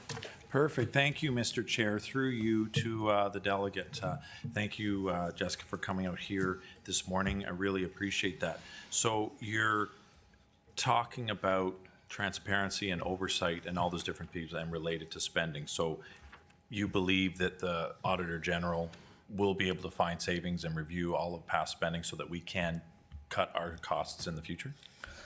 Definitely, I do believe that there's a great possibility. I believe whenever there's public spending that we should have outside oversight. It doesn't have to be for for a long period of time, but I know from personal experience, even with asking questions when Regional Chair Henry had put forth messages to the public regarding the ability to get information on certain projects. When I asked for those projects and I requested information further, as soon as I started asking questions about change orders, your staff went quiet. They did not respond as you had instructed them to publicly. And this makes me believe even further that we need independent auditors. No, and I appreciate that. So in general, but at the same time following that, if you still want something, you can still do FOI requests, right? Yep. Okay, all right, so at least that information's there.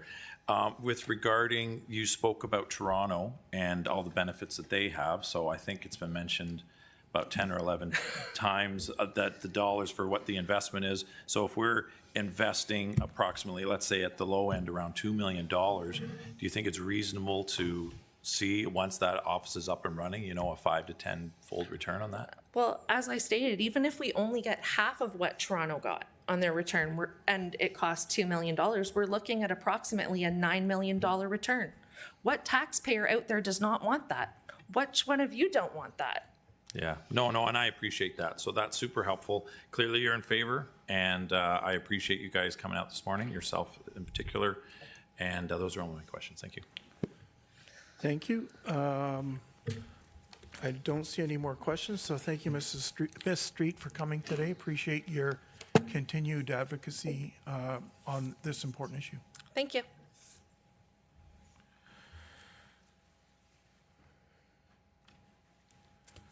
Why don't we take a 5-minute break?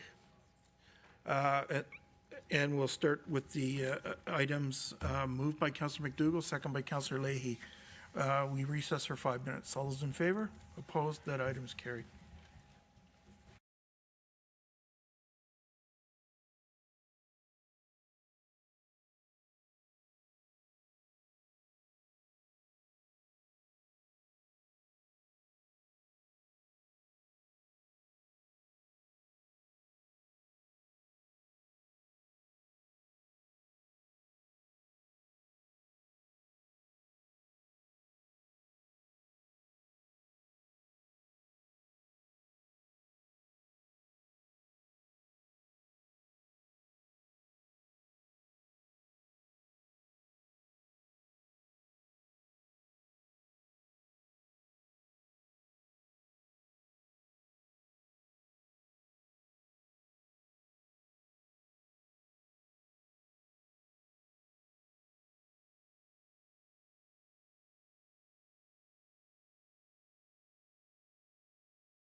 Okay, folks, I want to call the meeting back to order.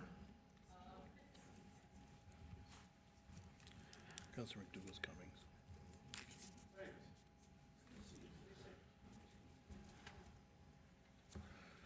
I want to thank councilor members for keeping our 5-minute break to 7 minutes. That's quite good. We're going to do a roll call to reestablish quorum. Roll call's on. Someone hit Ian's. I know he's there.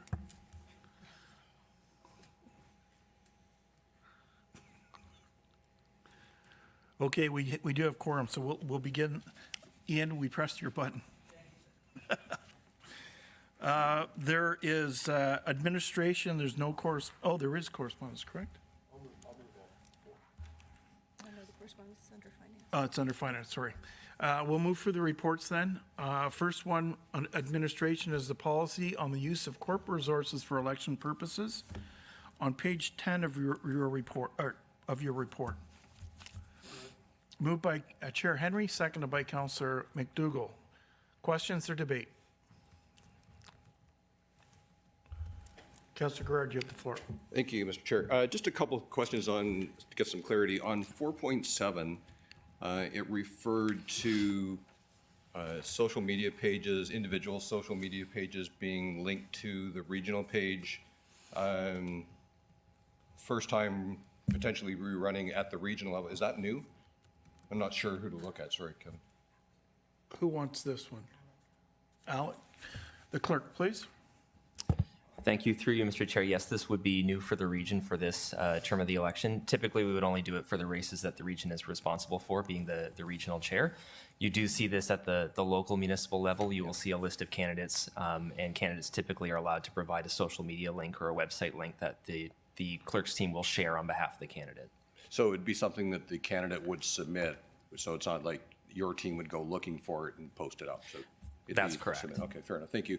And the second one then, if I could be related to 3.1 about videos and so on, just to be clear, it's saying that a candidate cannot produce videos standing in front of or inside any regional facilities during the election period. Is that correct?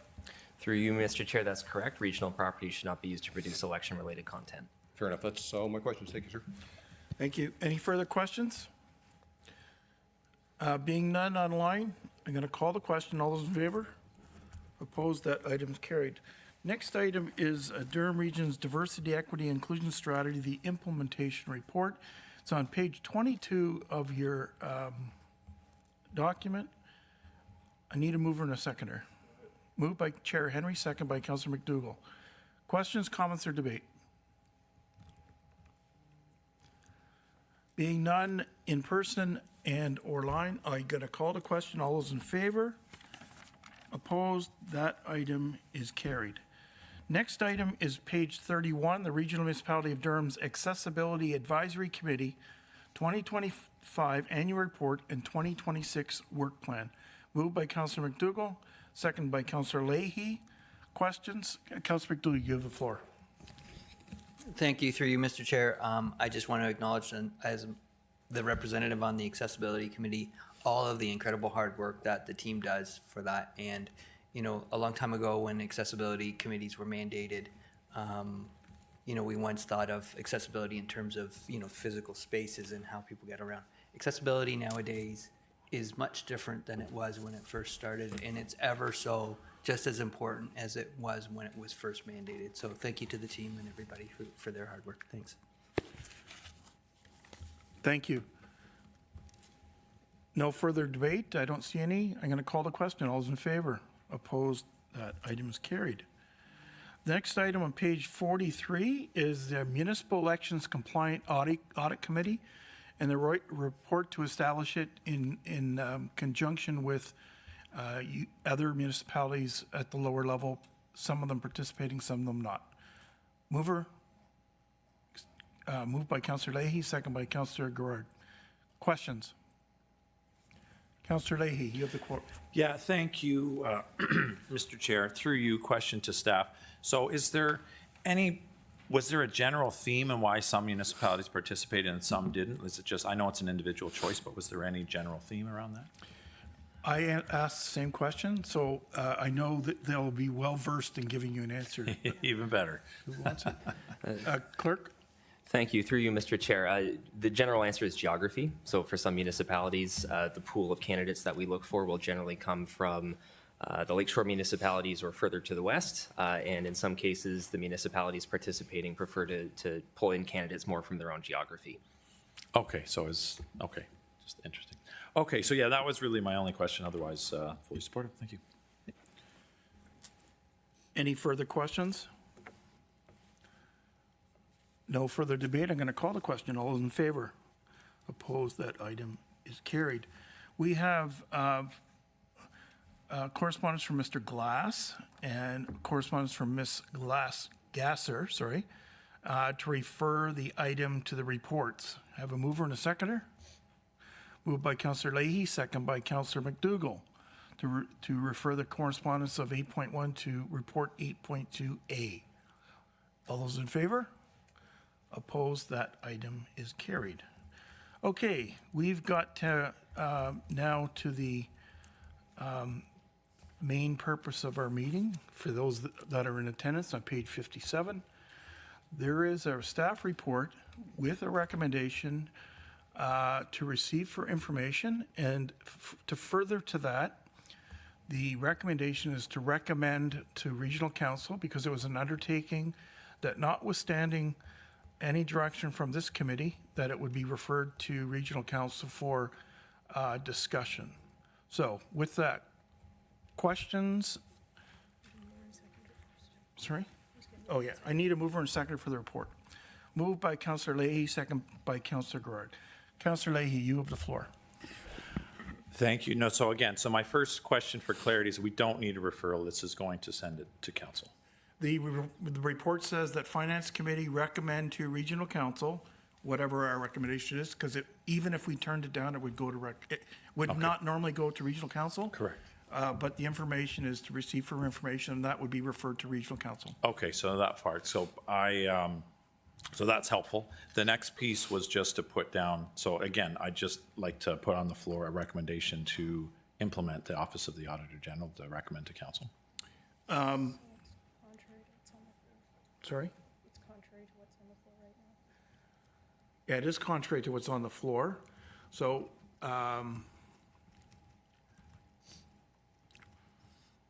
let's have some questions and discussion, and then I don't want to rule you on order right now. Okay. And have some discussion on it. Yeah, so no, and that part's fine. So I appreciate that. So first I'll start with some of my, some of my comments and questions. So again, I know a comment came out earlier, and I emailed all members of committee because I had spoken to several councillors in the City of Toronto, but that City of Toronto is not governed by the Municipal Act, as we all know. It's governed by the private legislation called the City of Toronto Act. Councillor Denzin Min and Wong introduced the motion in 2002, April 2002, to create the Office of the Auditor General, and Council approved it in late 2002 and early 2003. So I have the minutes from the City of Toronto Council meetings, just emailed it to all members of Council for your review. That's just to confirm that the Office of the Auditor General in Toronto is part of the City of Toronto Act, because Toronto does not fall under the Municipal Act, and it actually was initiated by the councillors at the City of Toronto, not by the province, just for clarity. My first question out to staff is around part in the report. As was mentioned by the delegates, lots of concerns around finding ways to try and save money. Why was there no mention of any potential savings put into the report? Like, all the costs are there, but not the potential savings, when we have examples from Toronto and other municipalities where they've been able to find significant savings. I guess that's my first question. Commissioner? Through the chair, so part of the recommendation from Committee of the Whole was to come back with a cost estimate for it. That's why the cost estimate is in there. I would say that both the cost estimate and any savings is really set by the scope of what an Auditor General's office would be, and that would be set by Regional Council. So it is difficult for us to comment on what that would be at the staff. perspective. We did do a thorough review, of what reported cost savings are. Toronto's most recent Auditor General report had 21 million in one-time savings. Their budget, as has been indicated today, is about 10 times the size of the region of Durham's. Again, amount of savings, scalable, it depends on sort of the breadth of the services, the scope of the services, and the size as well. Okay, so no, and I appreciate that. So one of the benefits, and it's come out from several of the delegates that was mentioned, was around the benefit of having, a fraud hotline and the independence of an independent audit. Do we have an anonymous fraud hotline that is implemented for residents and people in Durham Region to use today, like they have in Auditor Generals and other municipalities? So thank you for the question through the chair. So we don't currently have a fraud line, but our internal audit division does do fraud investigations and audits. That's part of their scope. So while there is not that independent phone-in line, there is fraud work that our internal audit does. You mentioned about independence and objectivity. Our internal audit team are a combination of certified internal auditors from the IIA, as well as accountants, as well as part of our certification. There are requirements for objectivity, independence, and following our professional ethic as well. The other thing that's mentioned in the report as well that perhaps I can highlight is our internal audit function is going through an external review process to assess it as an internal audit, and that is called an IIA, so Institute of Internal Auditors Quality Certification Program. And again, that's an external body that comes in and evaluates our internal audit function to ensure objectivity, independence, and that it's following all of the policies and procedures of a good internal audit function. Okay, no, I appreciate that. Is there anything that's preventing us from doing an anonymous independent fraud hotline? Through the chair, no, and I understand that other municipalities with a internal audit function have independent phone lines for fraud that are implemented in those areas, and those calls that come in are depersonalized or anonymized and then provided to the internal audit team to do the investigation. So should that be of interest, that's certainly something that we could look at in addition to all the existing fraud work that our independent audit team does. And perfect, and that's super helpful, because that part stood out the most. And one of the other things I wanted to comment to was on questions around how, like, table 1 on page 5, where the benefits versus drawbacks there. I guess my question of, let's just focus on the first one. Let's say independence, like the strong independence with direct reporting to council versus can create tension with administration, reduced ability to collaborate and provide proactive guidance. Like, do we really think that our staff would not be able to have discussions about what some of the benefits and drawbacks of spending versus cutbacks are? Like, I'm trying to understand what that means. Yeah, so through the chair, so our intent with the wording around can and will, or can and may, would be, again, these are things that could happen, but not necessarily. So we were trying with this report to highlight what may happen, but not say definitively that it could happen. And Councillor, if I might, the authors of the report did reach out to the other staff rather than the Auditor Generals, and I don't know that for a fact, and they might have given that observation. So, but it's a good, valid question that you're asking. Yeah, and that's why I'm asking, just to understand the genesis, so just that I understand. And certainly, I think the difference with the Auditor General is that it is reporting directly to council. It is completely independent of staff. Their mandate is to do their evaluations and report to council. That can create tension when it's not it's not the same team working together on something. And that's what these comments are reflecting, is that independence. And therefore, again, staff will respond obviously to any questions or inquiries that would come from an Auditor General, but it is an ask and a provide of a specific question. Yeah, no, and I appreciate that. And I guess that's the thing. I mean, you heard that multiple times from the delegates. You're like, no one's ever said, everyone loves all the work and the great work that the staff does. It's just that reassurance to the public of that independence and overview and trust but verify but it comes at a cost. And I appreciate that. So my next question is around the range of FTEs. I'm trying to remember which page that was on. I think it was on page 11. So it said sensitivity analysis projected number of full-time equivalents from 8, 10 to 12. So what did we base those different that range on? Because I also am trying to do scale. And if you look at, let's say again, we'll compare to Toronto, where like 1/10 of the size, but the low end was still like 20% of their staff to 40% of the staff. So what was used to make that direct comparison between budget and staff, and why do we need so much more staff than the other relative budget sides? And that's my first question. So through the chair, again, the actual size will depend upon the scope that council would set with respect to an Auditor General function. Those estimates in terms of the size were scalable based on size of budget, overall budget, and the size of the AG office for those municipalities compared. So it was simply calculating, City of Toronto had this many staff, this size of budget, ours as a comparison, and then that range was developed. So it is just scalable there. Okay. And again, the final size would be determined through council directive. Okay, so if we were going to do a direct comparison versus like even like for Ottawa versus Toronto budget to the dollars, so then we would be more like 3 to 4 people would be the direct comparison. And was there anything preventing us to starting an office with 3 or 4 people? So through the chair, it's council direction that determines that. I would say that, again, it is just meant as scalable based on the size of the budget.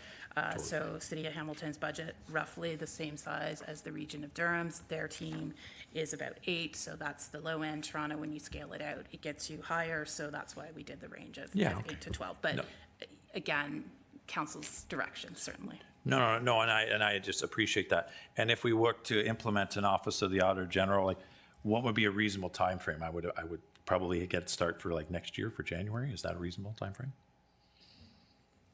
Again, somewhat dependent on council, but I would say you're looking at certainly 8 to 12 months in terms of setting the scope of work, setting up the bylaws that are required. There's recruitment process. And there's no budget there. in 2026. Yeah. Well, you don't have budget of things you haven't decided on yet. Right. Correct. That makes sense. So, okay, so no, and I appreciate that. The other question before I make all my comments. Again, so it was around the framework as was presented there. So again, I know I'm kind of repeating myself on the number of people that are doing the function, like why wasn't it an option to scale back a little bit more to have like a lower head count, or maybe to start out with an external service as a way to start, like they do in some of the other municipalities? I think the commissioners answered that. That's going to be at the direction of council, and that'll certainly be within our parameters to say external, 3 people, 4 people, or send it to staff to make a recommendation for a funding model. So I think they've given us information about ranges. Okay. That doesn't preclude us from having 3 or 4 or 5, as you have suggested, or an outsourced function. Yeah, okay, all right, I'm out of time, I'll go to the back. You get a second kick at the can. Yeah, I'll go again, thank you. Okay, Councillor Pettingill. Yes, thank you very much, and through you. It was mentioned earlier that the Office of the Auditor General doesn't necessarily make recommendations, But, you know, I looked at the AG reports from Markham, from Hamilton, from Ottawa, and the others, and they make very, very clear lists of recommendations based on their findings, and the findings are incredibly important in many cases. The City of Ottawa did investigate police staffing in September 25 and made some very good recommendations. They also studied the paramedics and made some incredibly interesting and important observations and recommendations for the safety of the paramedics. And so I think that it would, I understand that we have a very robust internal audit committee. I know that our CAO said that the plan is for council to see some of those reports, and I understand that right now they're not necessarily written, they're written for internal staff purposes, but I would like to see those reports, you know, with the essential items redacted that council shouldn't see, but from 23, 24, and 25. I think we need to know what our internal audit is telling us about ourselves. And I noticed that Vaughan puts theirs out publicly. I think it would help us contrast and compare the potential need for the Office of the Auditor General. So I would ask for that. In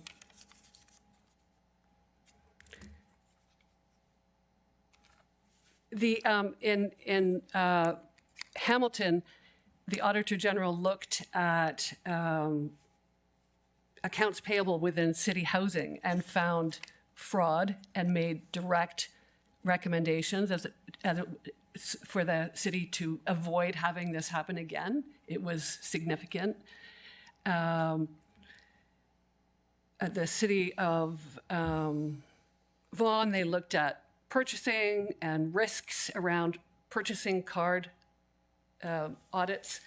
So I think there's a lot of potential. There are a lot of potential items that the Office of the Auditor General might find that an internal audit doesn't necessarily look at. I think that's part of what we need to evaluate. I'm interested in the contracted services model that Windsor and Markham use, and I would ask for a little more information on that, please, if you could answer that. So through the chair, a couple of things. In terms of the contracted service, so in one of those examples, the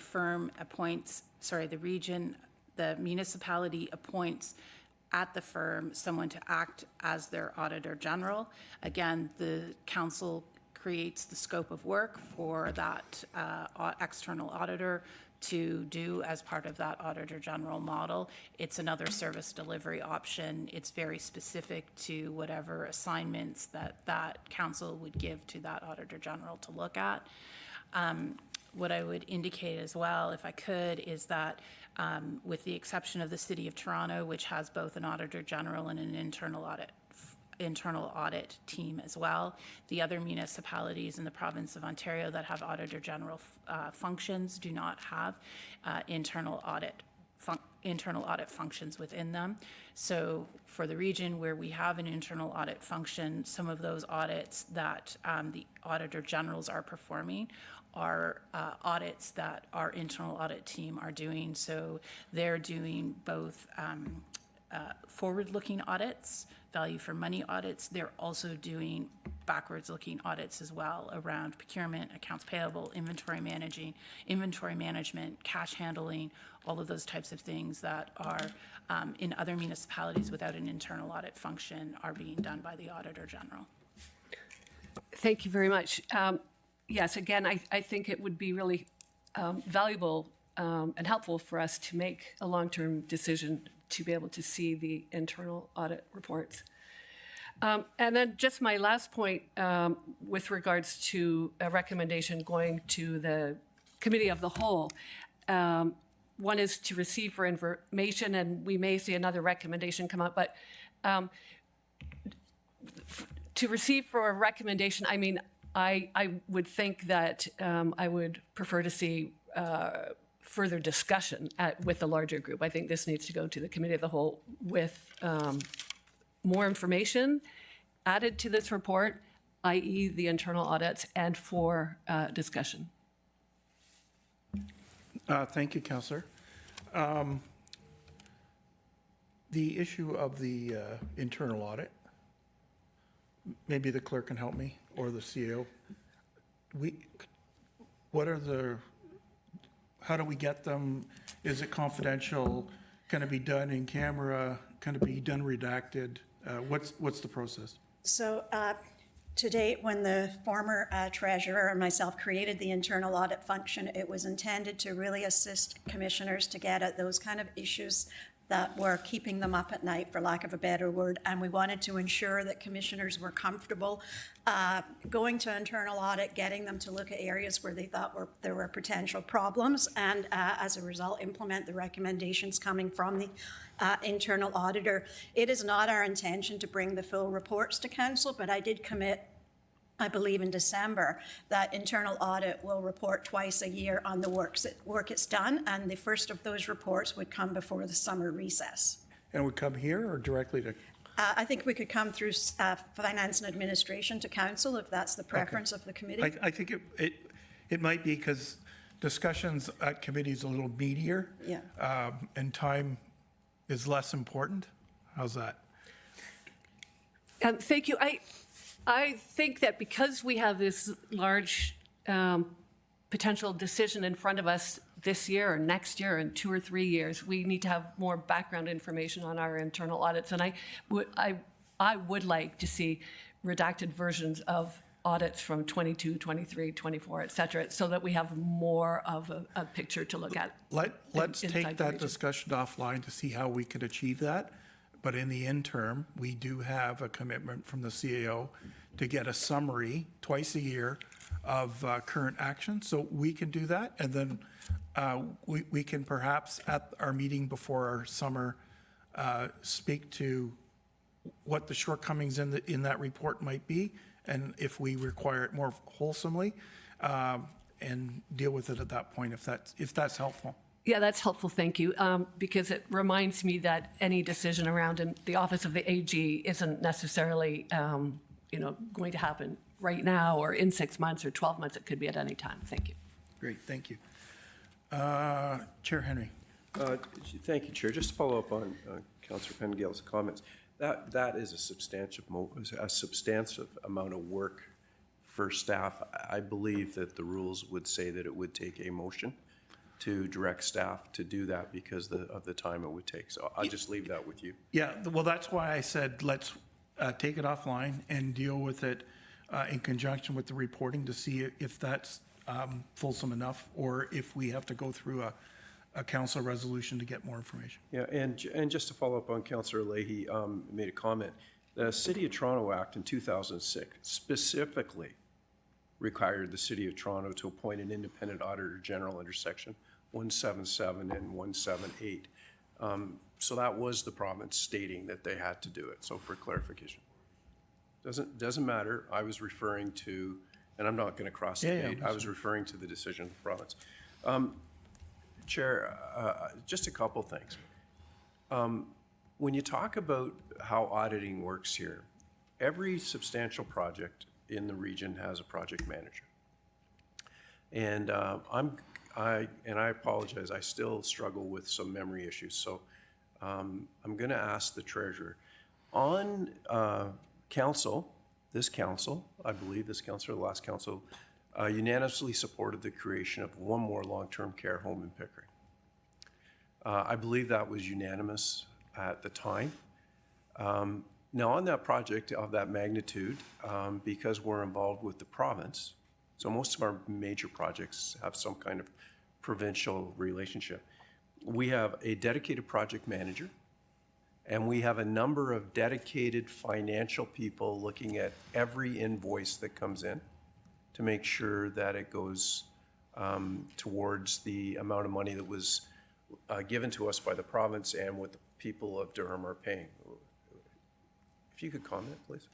Yeah, so through the chair to the chair, yes, and with long-term, so yes to everything you've said. There is sign-off in place, both on the works team as well as on the finance team, multiple sign-offs with respect to project cost, payment of invoices, contract awards, all of those things. And they follow established budget management policies as well as procurement bylaws, which are endorsed by council and have to meet legislative requirements under the Municipal Act as well with respect to public procurement.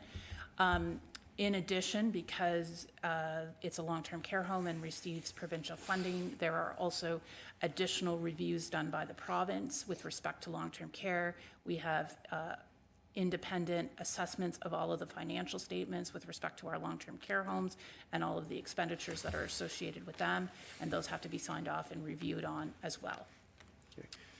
Independently. Independently. Chair, and next question, in a little bit of latitude, we'll go to the Commissioner of Works. To the Commissioner, last year, on top of the work that we do every day, separated from our maintenance, last year in the region, we ran, and I'm there again, don't hold me to the number, but I'm going from memory, 752 works projects. 1,752. Would that be correct? Order of magnitude, yeah. Pretty close. Would each one of those projects have a project manager attached to it that would be responsible for the review of that project? Yeah, through the chair, yeah, depending on the threshold, we either have a full-time project manager on site and inspector pretty much every day, such as the Seton long-term care home. But there are smaller projects where we have one staff member overseeing 3 or 4 projects. But typically we always have staff representatives, and in a project like the long-term care home, we also have a consultant rep who's actually monitoring work every day, and they have to authorize the progress payments before we can approve it. And every invoice that would come in would be checked by either the project manager or someone in the managing the finances related to that project? Absolutely, yeah. Mr. Chair, on top of all of the internal audit, the fact that council reviews the budget, so which is almost a form of auditing. This year in the budget, I think it was safe to say, prior to through internal auditing, what was the amount of money that staff came back and found by changing processes that we were able to apply to the budget? Was it $10 million or something along those lines? Commissioner? Yeah, so through the chair to the chair, so as part of our annual budget process, we do a very detailed, both in finance as well as in the departments themselves in developing their budgets. We do a line-by-line review of all expenditures and certainly look at historical spends as well as what's projected in the future. Over the course of the last 6 years, we've identified $44 million in line-by-line savings that have come from that review process. And those are built into and ongoing on every subsequent year as part of our budget process. I think the question, I have one final question. no, but I think, was the question between where we were at in December and the savings to January? I think it was, Yes, okay. it was answered. Yep. And the last question I have to today, to our treasurer, the last auditor involved in what all the things that municipal government does for the 444 municipalities in the province of Ontario is the province of Ontario. And that our financials are submitted and publicly published on a provincial website after the province has reviewed all of what we've done for an entire year. And that gets published, I think it's June, but there again, I'm not exactly sure that my filing cabinet is working the way it should today. So through the chair to the chair, yes. So we have audited financial statements that are submitted and publicly available on our website. Those are audited by an external auditor who does a thorough, our external auditor, he does a thorough review as well as his team, comes in and spends quite a few months going through the statements, but also audits all of our control systems. It also looks at IT systems audit as well. That's all within the scope of the external auditor. We also complete what we call our financial information return, or our FIR, which is a provincial requirement as well, that's submitted annually and is publicly available. As well, that's looked at by the province. In addition to that, the Ministry of Municipal Affairs and Housing also does a review of various financial metrics for the municipality to assess its sustainability, effectiveness, transparency, all of those types of things.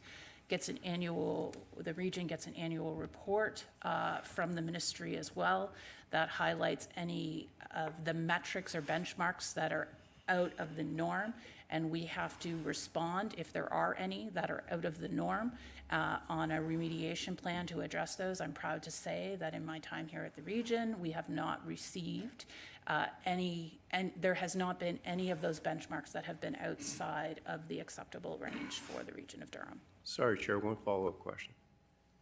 Every project in the region of Durham that is happening this year, except for an emergency, was covered in this year's budget. Every road project, every improvement to our water treatment plants, new building for social housing. Would I be correct in that statement?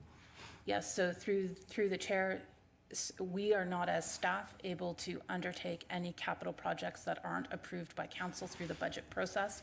If something comes up that needs to be done, we bring it back to council to seek authorization to do it, unless it is an emergency, and there are criteria within the procurement bylaw that defines what an emergency is.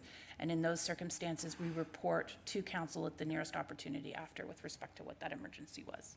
So Chair, those are my questions. You know, I have great trust in the staff here at the region for the work that they do each and every day. And during the budget process, the work that was done to get to where we were this year, even all of the items that were brought forth by staff. Now, I don't remember any reductions to the budget coming that weren't a staff suggestion, but I'm not 100% sure I'm correct. Oh, Councillor Leahy had one pass. Oh, okay. So maybe there was an exception. Yeah. But what I do want to say is that this year, delivering a budget under the rate of inflation, less than our unfunded liabilities related to staff, meant that there was savings found in the budget over and above what the budget amount at 1.34 was. The police budget, we have no control over. Maybe that's a story for another day, but you know, I'm not sure that, like, if I was a member of staff, and I'm just going to speak from my opinion, I would be uncomfortable if somebody questioned my professional designations today, thinking that I wasn't doing my job. I think they do their job every day. And I think I am grateful that I have such a talented team to deliver reports to council. And I personally want to say thank you to our treasurer because of the hours she spent on the budget and the hours you spent outside of this building on the budget. Appreciate it. Thank you. Thank you. I'm going to offer a couple of comments before we continue. First of all, I do support the ideal of a Auditor General. My concern is more in regards to priorities and timing. We've now got confirmation that we'll be doing a core services review, which I think is important. It's something that's been sought after by a number of members of council. And the harsh realities of our budget debate kind of changed the focus of some of us in regards to the need to do that. And I think that's of paramount importance that we do that.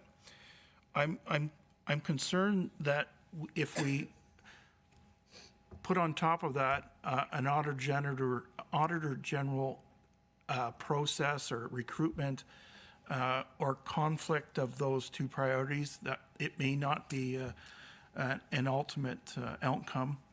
I note the price of $2 million. I'm intrigued by the chief mover of this, that he's open to a more less robust and more focused staffing.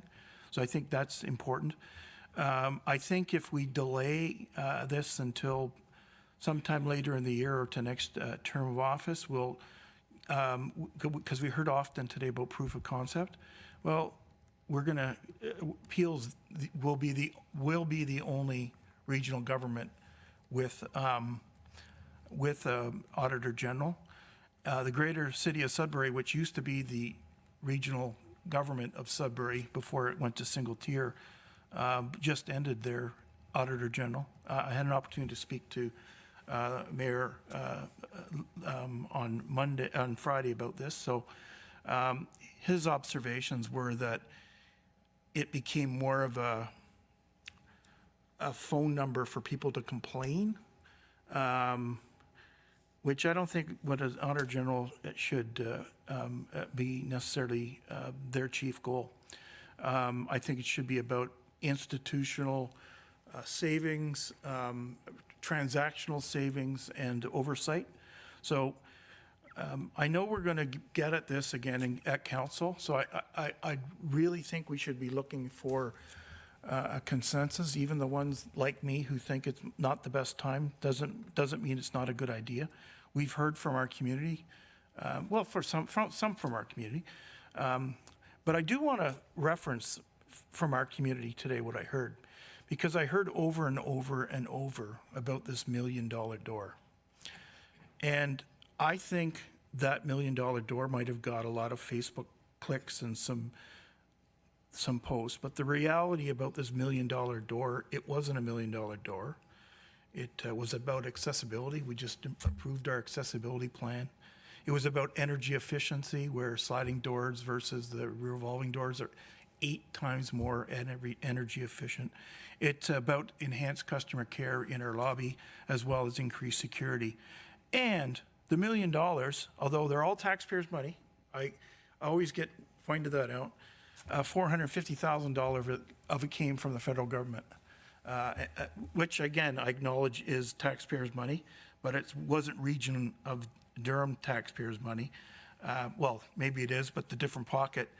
And much of the money that we used to fund the rest of that expenditure was from unspent capital expenditure. So I understand it gets headlines, and it might be a great shiny thing to put in the window to need that, why we need an Auditor General, but I don't think that's actually why we need an Auditor General. I think it's has very much more meaning. So with that, I'm going to return to the speakers list. Councillor Gerard, then Councillor McDougall, and then Councillor Leahy, you'll have the second chance. Councillor Gerard. Thank you, Chair. And given Chair Henry's comments and then yours, Chair, that we could actually go straight to the vote, because I think a lot of what you've talked about, but we're in a position to provide the comments. We've tried to estimate what the potential savings is. None of us knows, but some of the delegates and some of the councillors have said it could be 6 million, could be 9, could be 4. We're not really sure at this point. Out of a 2.1 billion, 2.2 billion operating capital budget, is that the right number? Through the chair, yes. So for the property tax portion of the budget for 2026, 2.2 Okay, thank you. We had some pretty robust discussion about how we would get to the final levy increase. We were up in the 6 range, and we proposed somewhere down in the 3 range and lower. Went back and forth, and staff came back with some pretty significant cuts. Can you help me recall what quantitative value cuts we made to get down to what in effect was a 1.34% increase? Sort of catching you off guard here, Nicole. I'm sorry for that. No, She's got the slide right in front of her. I bet she does. So through the chair, in January, there were $17.97 million, $18 million in reductions and deferrals that were brought forward and adopted by council to achieve the end approved 2026 budget. So we've demonstrated pretty strong effort to find savings where we shouldn't even call them all savings. Some of them are, as you just said, deferrals that we'll deal with down the road. I've often watched when the Auditor General reports back, and it's often provincial or even federal, and they say these are the number of things that should be done, and in their opinion. Is there any measure on how many of those recommendations are ever actually implemented? There may be, some of them may be, all just for lack of a better word, doable, and some perhaps not so much. Is there ever a follow-up on recommendations made versus implemented? Through the chair, so from my knowledge of Auditor General functions, generally speaking, the Auditor General makes the recommendations, management reviews those recommendations, provides comment. So at that point, there is some information around sort of feasibility to the ability to operationalize those recommendations. The Auditor Generals, again, I'll speak generally, will go back after time and look at what has been recommended or not. To my knowledge, I'm not aware of anything that specifically said the actual cost savings or validation of cost savings, but there is that dialogue back and forth. CAO, you come from the City of Toronto, and I give my condolences for that, but could you speak to, because we heard the reference today a number of times about the hundreds of millions of dollars that the Auditor General saved in Toronto. Could you offer some commentary on that? Certainly, and I will point out it's been a good number of years since I was at the City of Toronto, but not all of the Auditor General's recommendations are accepted by staff or accepted by council. And before citing what the actual savings are, I would really want to do a bit of our own audit to identify what are actually true savings related to implemented recommendations and what are projected savings associated with the recommendations that may or may not be implemented. And I do know that from my time there, we were subject to a number of Auditor General reviews, and I can tell you that while some of the recommendations were highly useful, beneficial, and implemented, a number of them were not, simply because there was not the depth of understanding in the program area. Councillor, Fair enough, I continue. appreciate that. And like so many other things, today's headline is out of the news tomorrow. So they come in with these recommendations. Sometimes there's an undercurrent of suggested fraud that I'm going to speak to here in a second, and then it's gone. So whether or not these ideas are implemented or even implementable, if that's an English word, we never really find out if that's the case or not. On the fraud, there's been some undercurrent in some of the comments today that there needs to be a snitch line, or that there is a tone of misspending that's going on. As we do these audits, both whether the ones that Chair Henry refers to that in flight during a project, the project manager is doing, or subsequently by their manager, their director, their commissioner, or internal audits that follow, has there ever been indication in the past of that there's been fraudulent spending? I'm not sure where to look, so I'm looking back and forth here. I'm going to ask Jatinder to jump in. I don't recall any fraudulent spending being identified, but I do recall there are incidences where the internal auditor has identified potential savings and process improvements that would result in potential savings. But the unit has done many audits since its inception, so I'm just going to ask Jatinder to jump in case I am not remembering something. No, you are right, through chair. I also wanted to let the committee know that when the external auditor is coming every year, they do ask for the fraud, and we have to provide them if there is any fraud, and it is they go through the fraud process, the testing. As far as internal audit is concerned, we are doing a quite comprehensive fraud prevention and detection process. We are in the process right now. It's being developed since our team is only 5-year-old. But we are planning that in a way we'll have dashboards, we'll have heat maps so that we can catch those things earlier if there is any, rather than later on. So our focus is much more forward-looking, rather than later on detective. And if there is anything, we have a team which can actually investigate and look after those frauds. Thank you. Okay, appreciate Councillor? that. Thank you. Yeah, so the indication that comes from that then would be that the spending is proper. I'm all for if we can dive in and find more efficiencies going forward, then who wouldn't be in support of that? My last comment then would be about the timing of doing this. So it's hard to say what the future looks like for any of us, both as individual councillors and as council as a whole. I'd be concerned of recommending that staff go forward at this point, come back with perhaps a recommendation, come back to council. I've heard that council will make the decision about where the areas of focus would be. If you can just nod, Nicole, I think that was the idea. We may come in, there may be a very different structure of this council 9 months from now. And those that vote for those that come into this may come in with a very different mandate. So I'd be really concerned of this council making a recommendation that's probably a year out from being implemented on what the priorities should be going into 2027. So I agree with the recommendation that the report to council, the full council, would be to simply receive the report. So that's all I have for now. Thank you, Mayor Ash, or Sheriff Ash. Thank you. Councillor McDougall, you have the floor. Thank you. Thank you, Chair Ash. Thank you for the report as requested by us at council or committee of the whole. I too am intrigued by the idea of the Auditor General's position and mandate and finding efficiencies and retrospectively looking at money that we've spent and using that information to look forward to how we might better spend that money. I was interested, through you, Commissioner, you said that generally in areas where they have an Auditor General, they don't have an internal audit process as well. Can you elaborate on that a little wee bit? Yes, so through the chair, with the exception of the City of Toronto, all of the other municipalities that currently, the other four, there's 5 in total, that have Auditor Generals at the moment, do not have an internal audit function. It is just the Auditor General function. If I could, maybe one other comment I would say is when the audit plan is set, the internal audit team does a risk assessment every year to determine the audit plan for the internal audit function.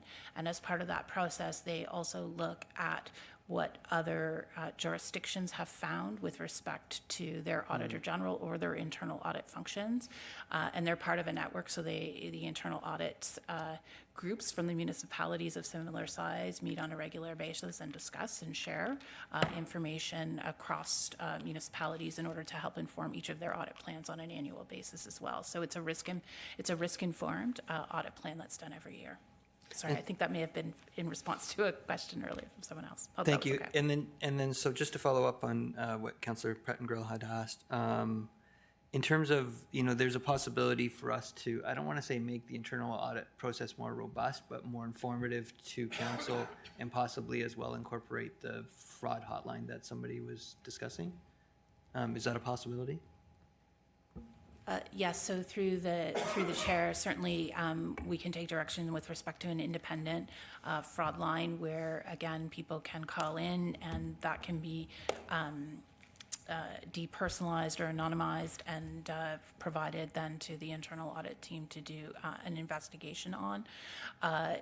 Your second question was with respect to the audits. I think the CAO responded that we would provide semi-annually a report that outlines the general scope and the types of recommendations that were forthcoming through the internal audit office. Okay, thank you. And then through you, Mr. Chair, I think. CEO?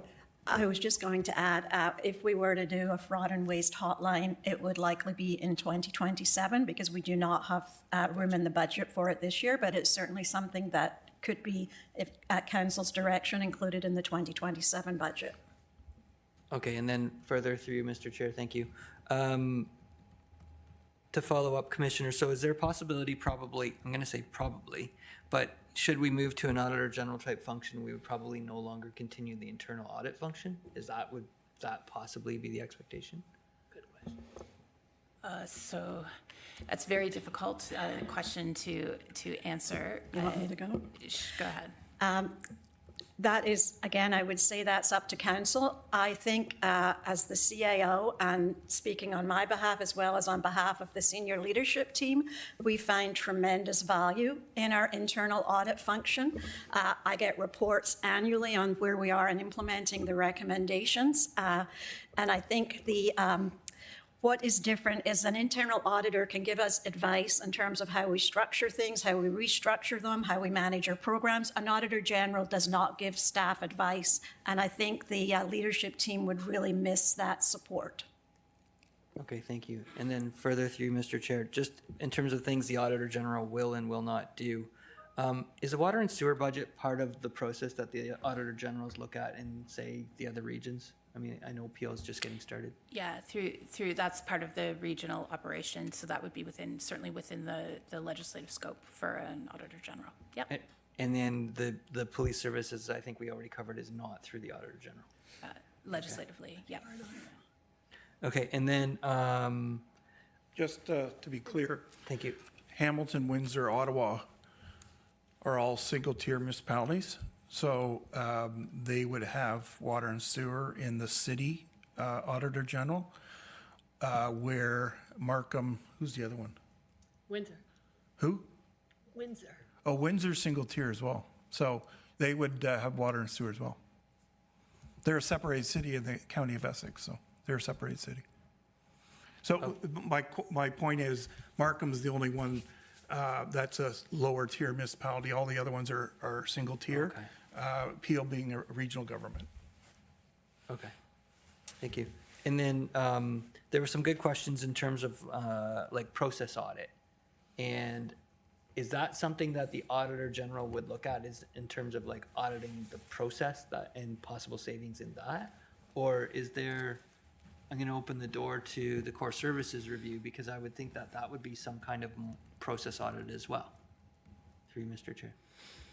So certainly within the scope of an Auditor General, they could look at process and audit process with respect to policies and make recommendations with respect to how things have been done historically. So they would audit a process, like a historic process that's already occurred. They would look at, did it follow policy? Did it not follow policy? Where did it not? And any recommendations that would come from that. So through you, Mr. Chair, just to throw it out there, because I've heard, suggestions that we should copy the City of Toronto for their efficiencies. But I mean, in terms of the process auditing, would the Auditor General look at, say, the removal of snow? Because I know I wanted to go downtown for quite some time, but I'm avoiding downtown Toronto because I know what a disaster those streets are in and around Little Italy. Or say the Finch Avenue LRT. I was down there for a running event at York University and went for a run and was tempted to go for a run record against the LRT myself. You would have won. And apparently I could have won should I be maintaining a good speed. Are those the sort of recommendations that might come out of the Auditor General process? I can speak to the City of Toronto. Certainly, I think the snow removal was reviewed by the Auditor General last year. With respect to something like the LRT, in Durham's case, if we were to have an Auditor General, Durham Regional Transit would be included in its scope. I am not sure if the TTC is included in the scope for Toronto, and also I'm not sure what role Metrolinx played in that LRT, so it gets a little bit complicated with respect to who has jurisdiction.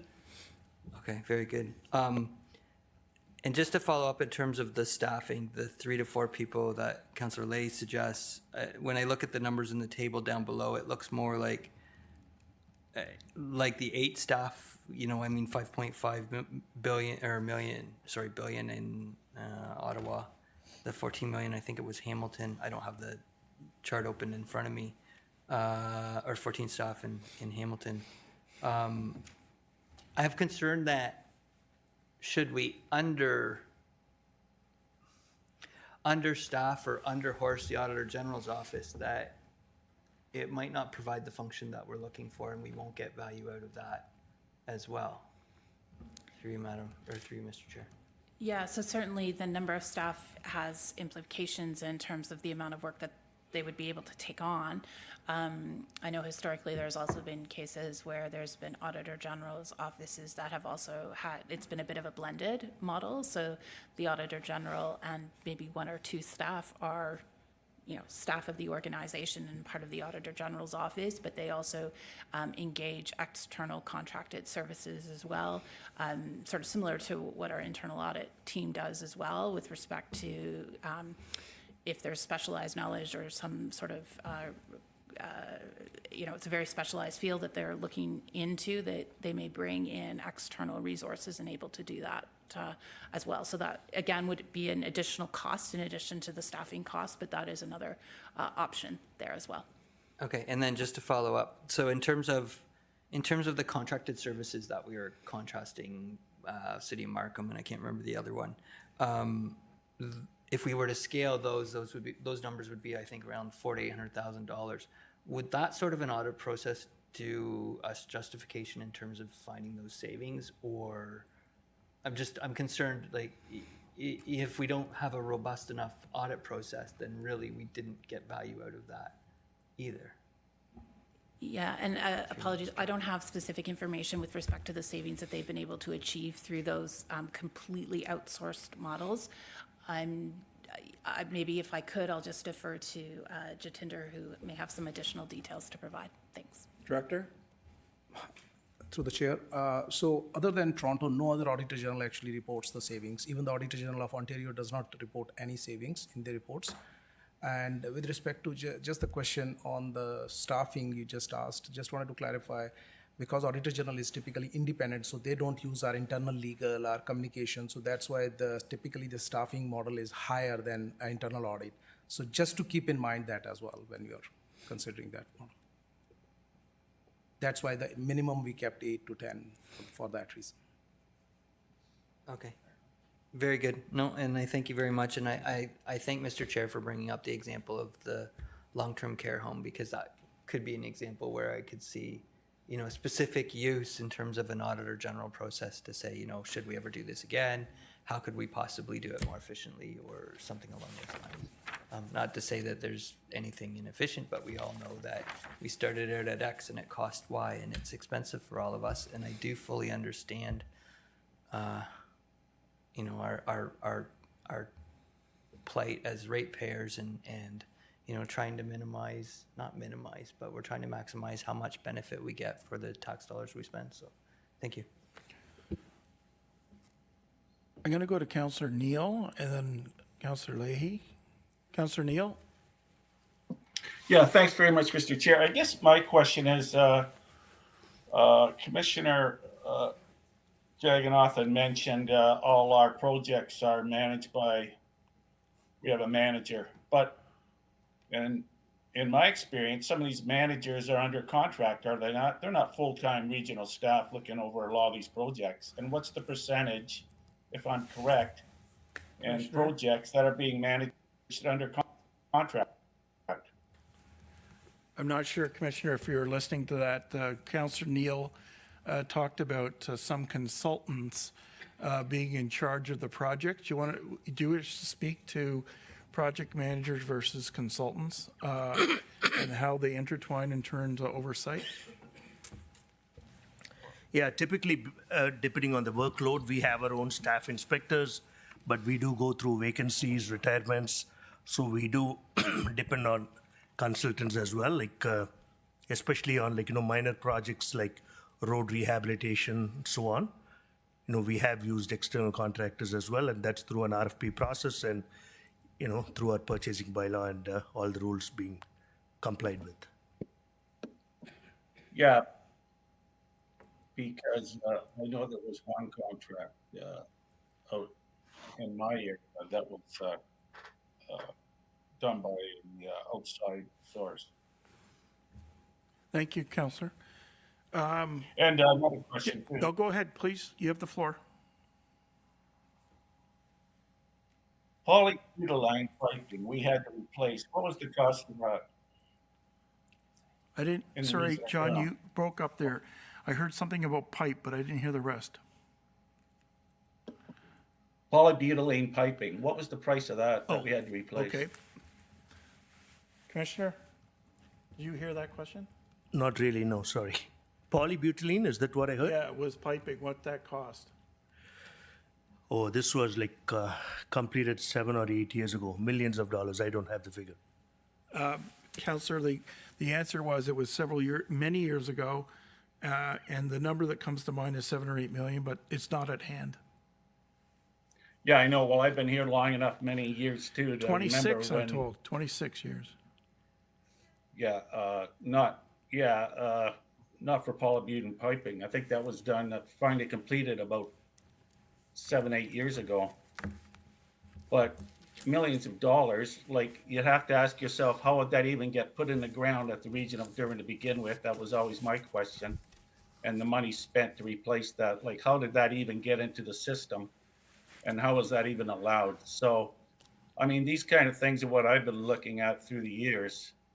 Like, and you can't go back and say, oh, well, if we had to do it again, maybe someone else who would have said, don't do it because the Sunbelt states had a big problem with it. So why are you doing it up here in a cold climate?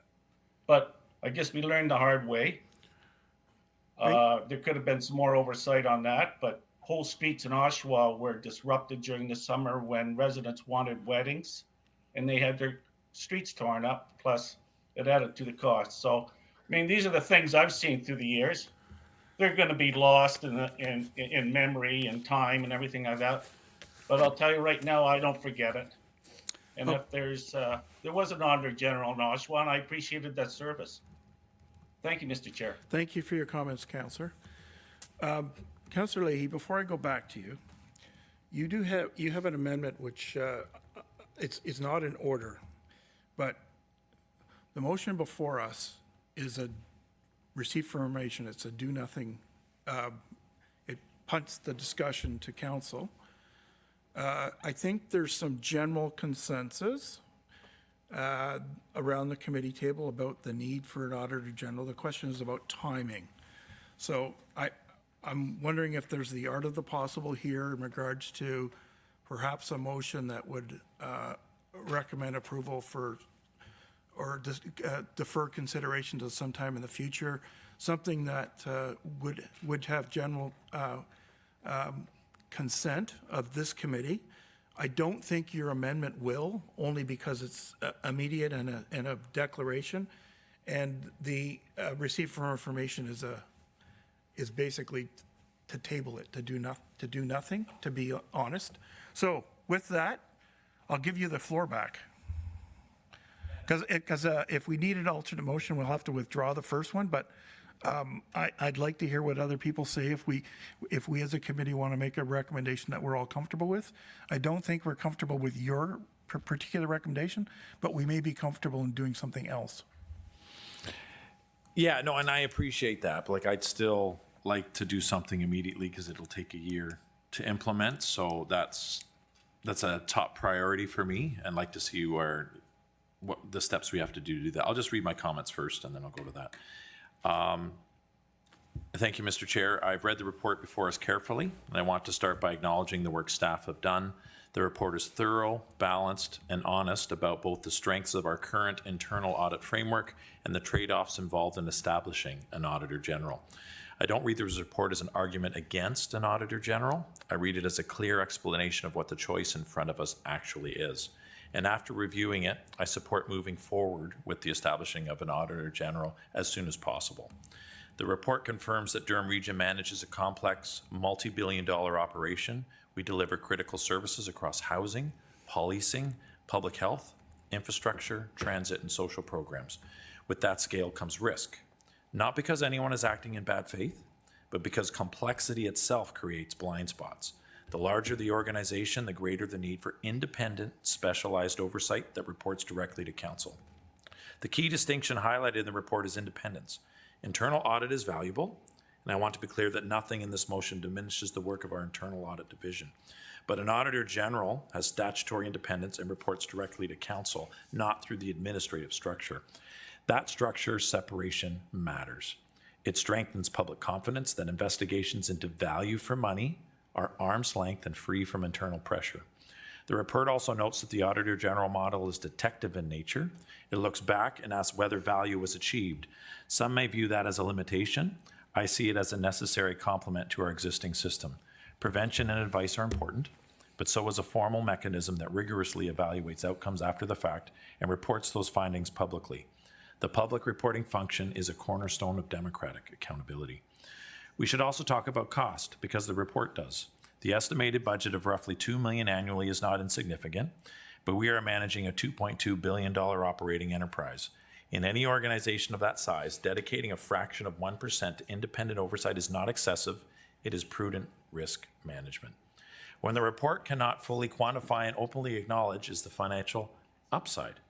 Jurisdictions like Toronto have demonstrated that a strong Auditor General can identify savings and inefficiencies that far exceed the operating cost of the office. Even modest performance gains, when applied to a budget of our size, translated into millions of dollars. The presence of a precise savings estimate should not be read as absence of potential. It reflects the inherent difficulty of forecasting discoveries before the work begins. There is also a governance principle at stake. Establishing an Auditor General is a signal to residents that Council is willing to subject its decisions to the highest possible scrutiny. In a time when public trust in institutions is fragile, voluntarily strengthening oversight is not a sign of dysfunction, it is a sign of maturity. The report concludes that most municipalities rely solely on internal audit, and that is true. But our decision should not be based on what is most common. It should be based on what best matches the scale, complexity, and expectations of Durham Region today. We are growing rapidly. Our financial exposure is growing with us. Oversight structure should evolve accordingly.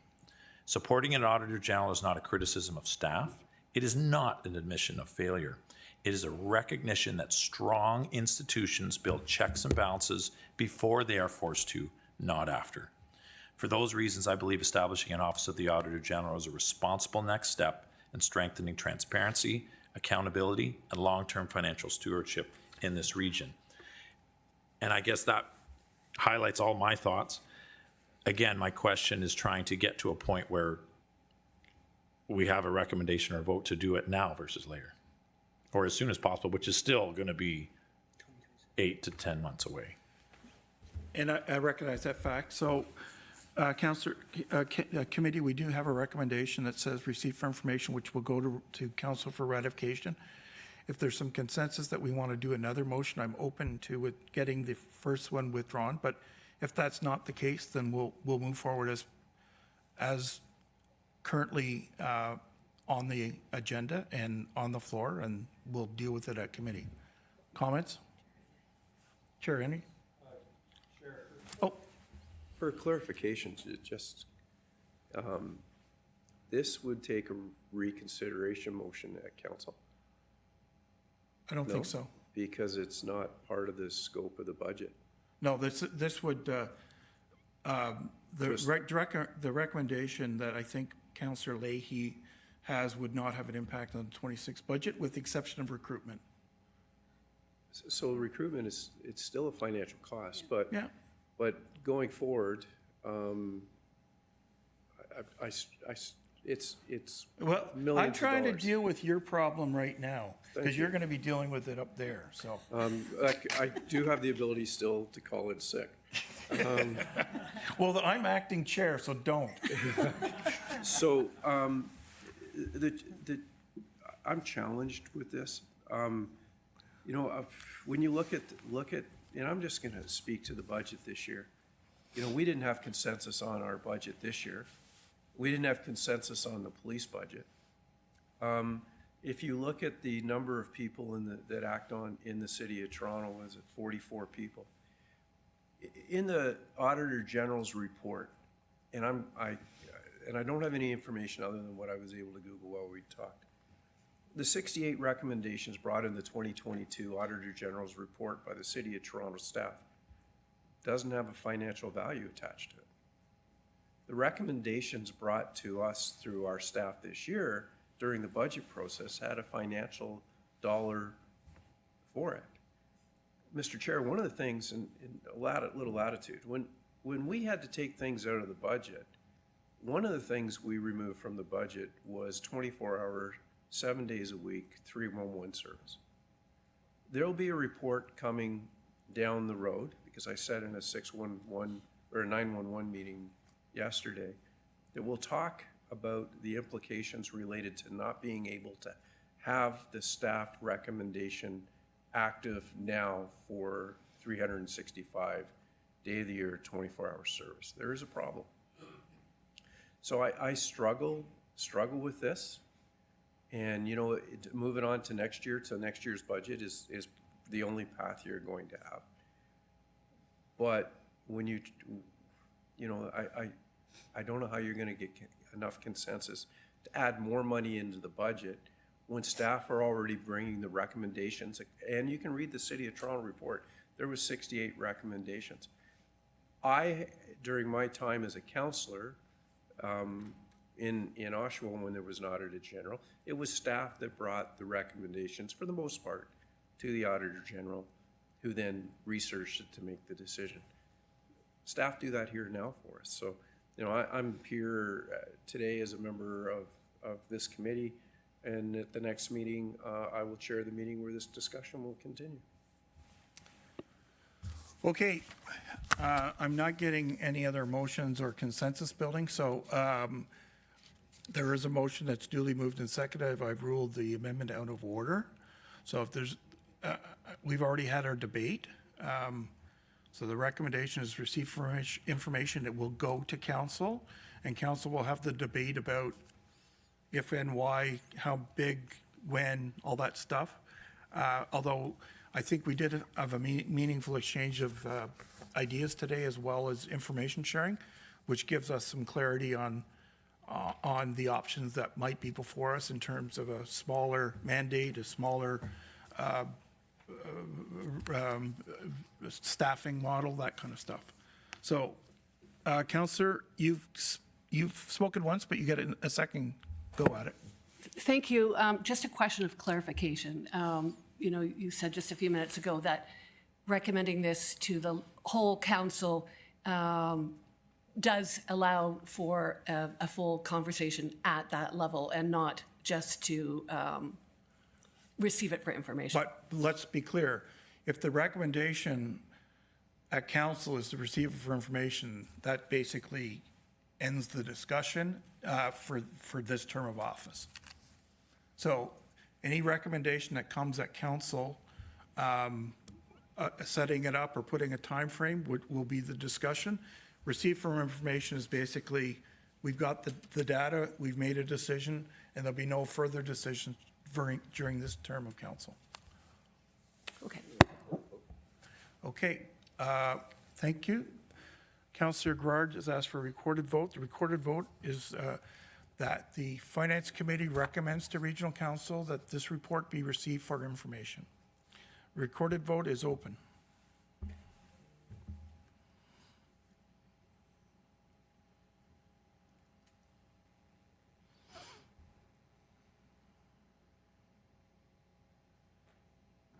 I didn't see it.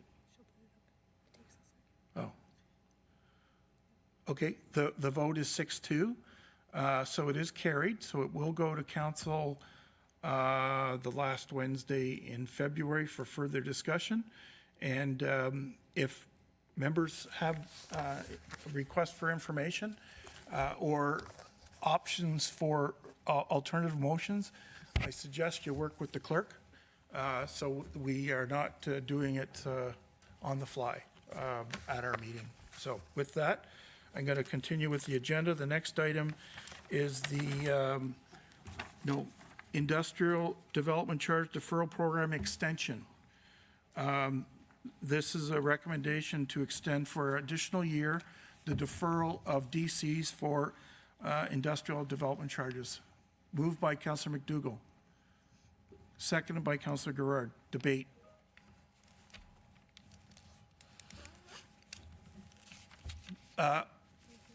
Councillor Leahy.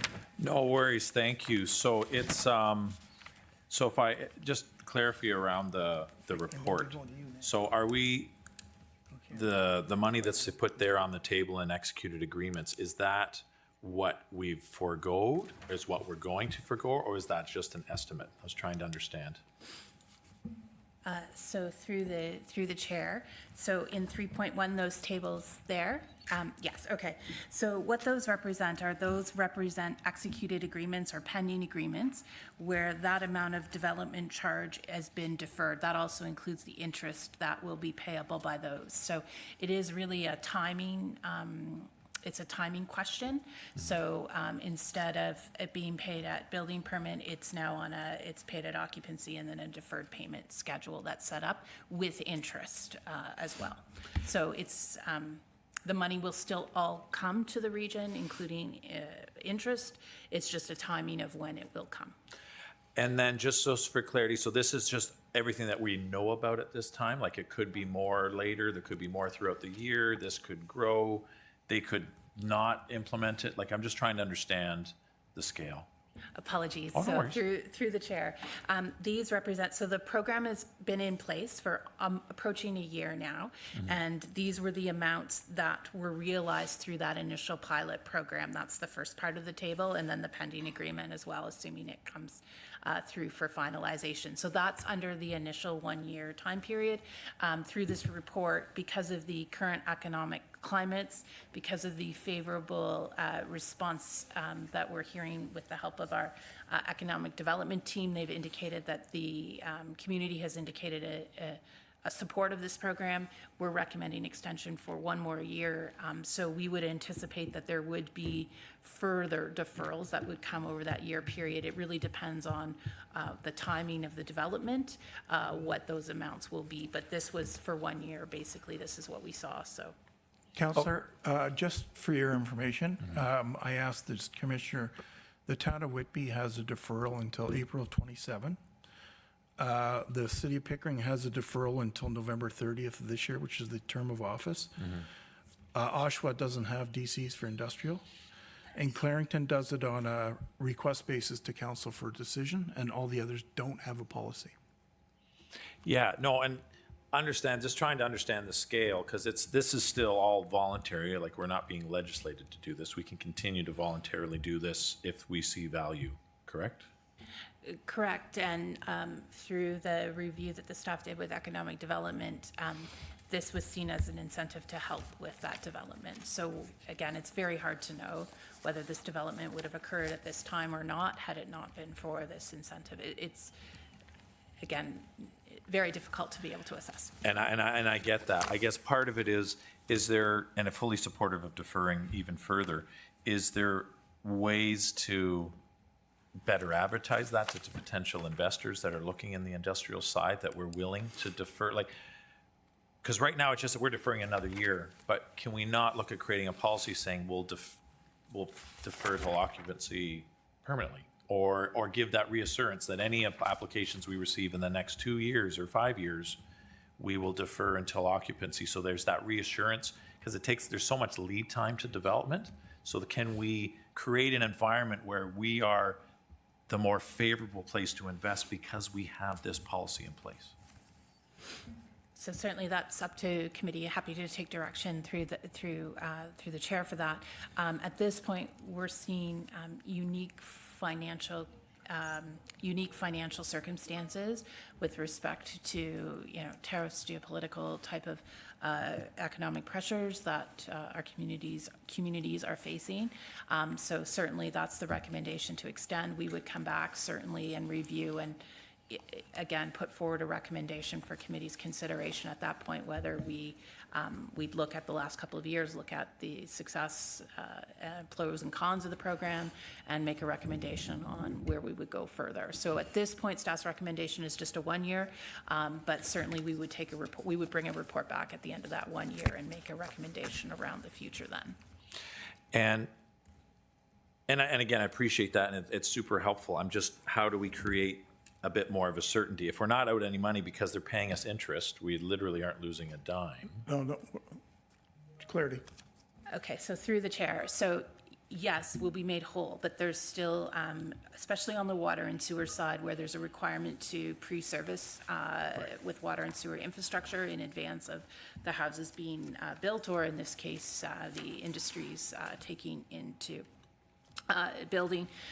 We would still incur costs ahead of receipt of those. So we have, and we saw through the 2026 budget, especially on the water and sewer side, the need to increase debt financing in 2026 in order to fill, and again, it isn't just the industrial program here, it's the residential program, which is the lion's share of that deferral that's causing the need for that. But there is, as a result of these deferral programs, the money isn't in the bank the same way at the same time. And yes, it will come in, but it's not there now.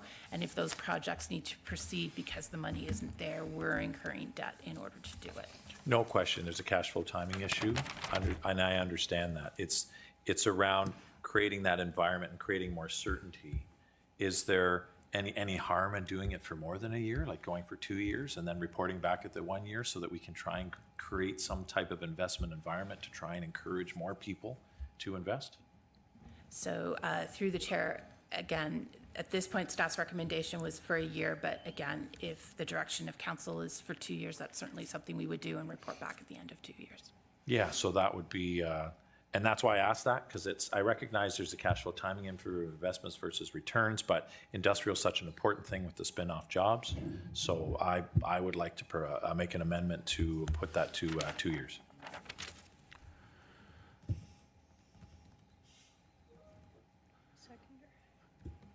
Okay, the recommendation reads to 1 year, March 31st, and the staff report back market conditions prior to March 31st, 2027. So Councillor Leahy is making an amendment to change those dates to 2028. Do I have a seconder?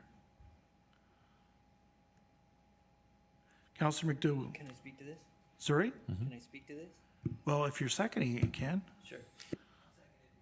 Okay, you have the floor then. Thank you, through Mr. Chair. Just so, I like the idea of the certainty. I like this program. I like the idea that if we're providing this program, it's making us whole. I'm not certain at an interest rate of 2.6%, though, we are being made whole. But my question. That's what a developer can get that in a building loan. So that's why they look at it that way. Okay, and so if we are going to provide this on a longer term basis, we're certain of those rates for the length of the term that the program will provide. Commissioner? So through the chair, sorry, with respect to interest rate, so the interest rate that was set, and I apologize, I'm just refreshing here, it is set by a standard, and certainly it's the amount that our DC reserves, if I recall correctly, it's the amount that our DC reserves are currently earning as interest. So that was where that rate was set in terms of that amount. So if the money was sort of here, that would be the rate it was returning. And that's why it had been set at that rate. But again, can take direction. And then through you, Mr. Chair, to Commissioner, implications for us to move this out to 1 year further to 2028. Is there any implications? Oh, to move it out the 1 year. So no, again, we appreciate that economic climate changes. Whether we would come back within a year, we would assess the climate at that point.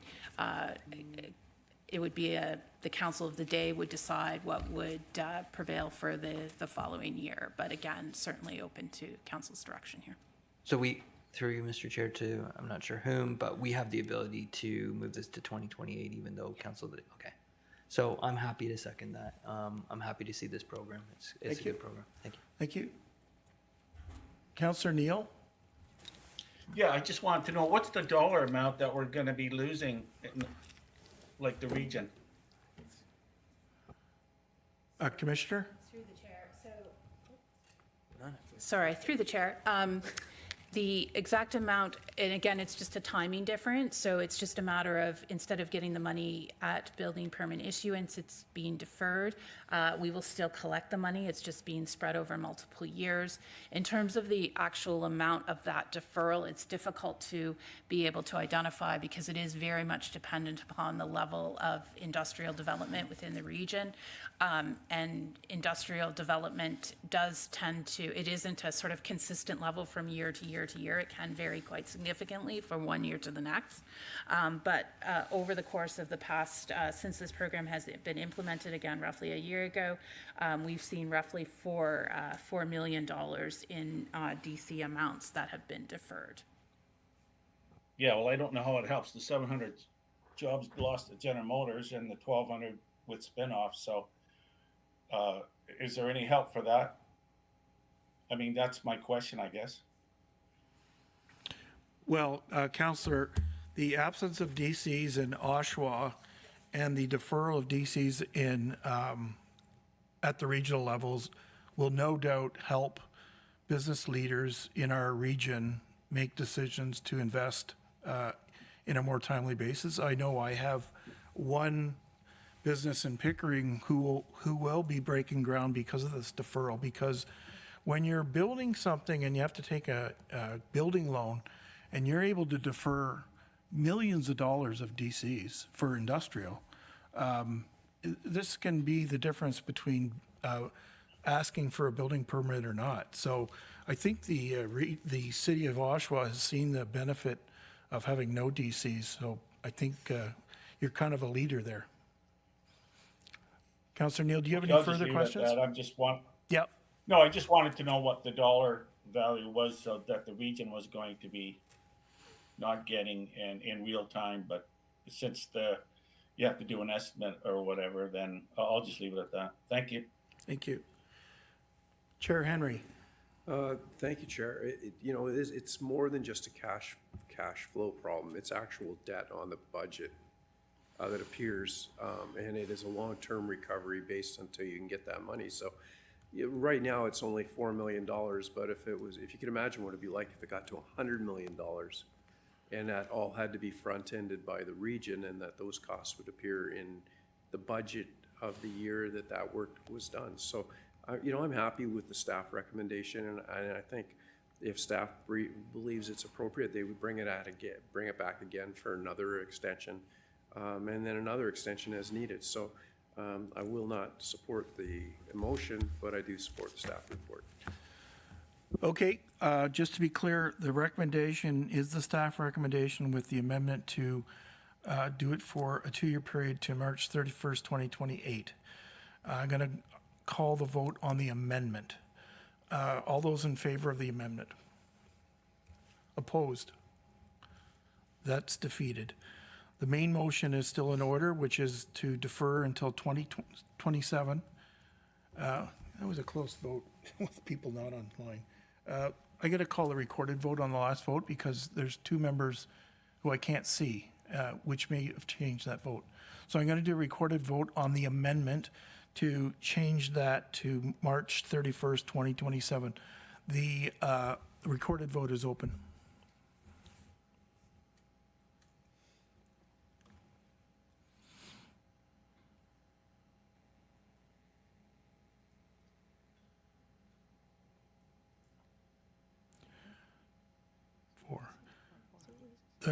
The amendment loses on a tie vote 4-4.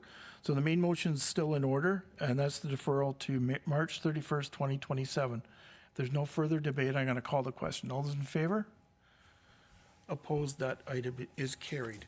We have one in-camera item. There's a recommendation to endorse the recommendation from staff in regards to the negotiations on behalf of QP 132. Moved by Chair Henry, seconded by Councillor Gerard.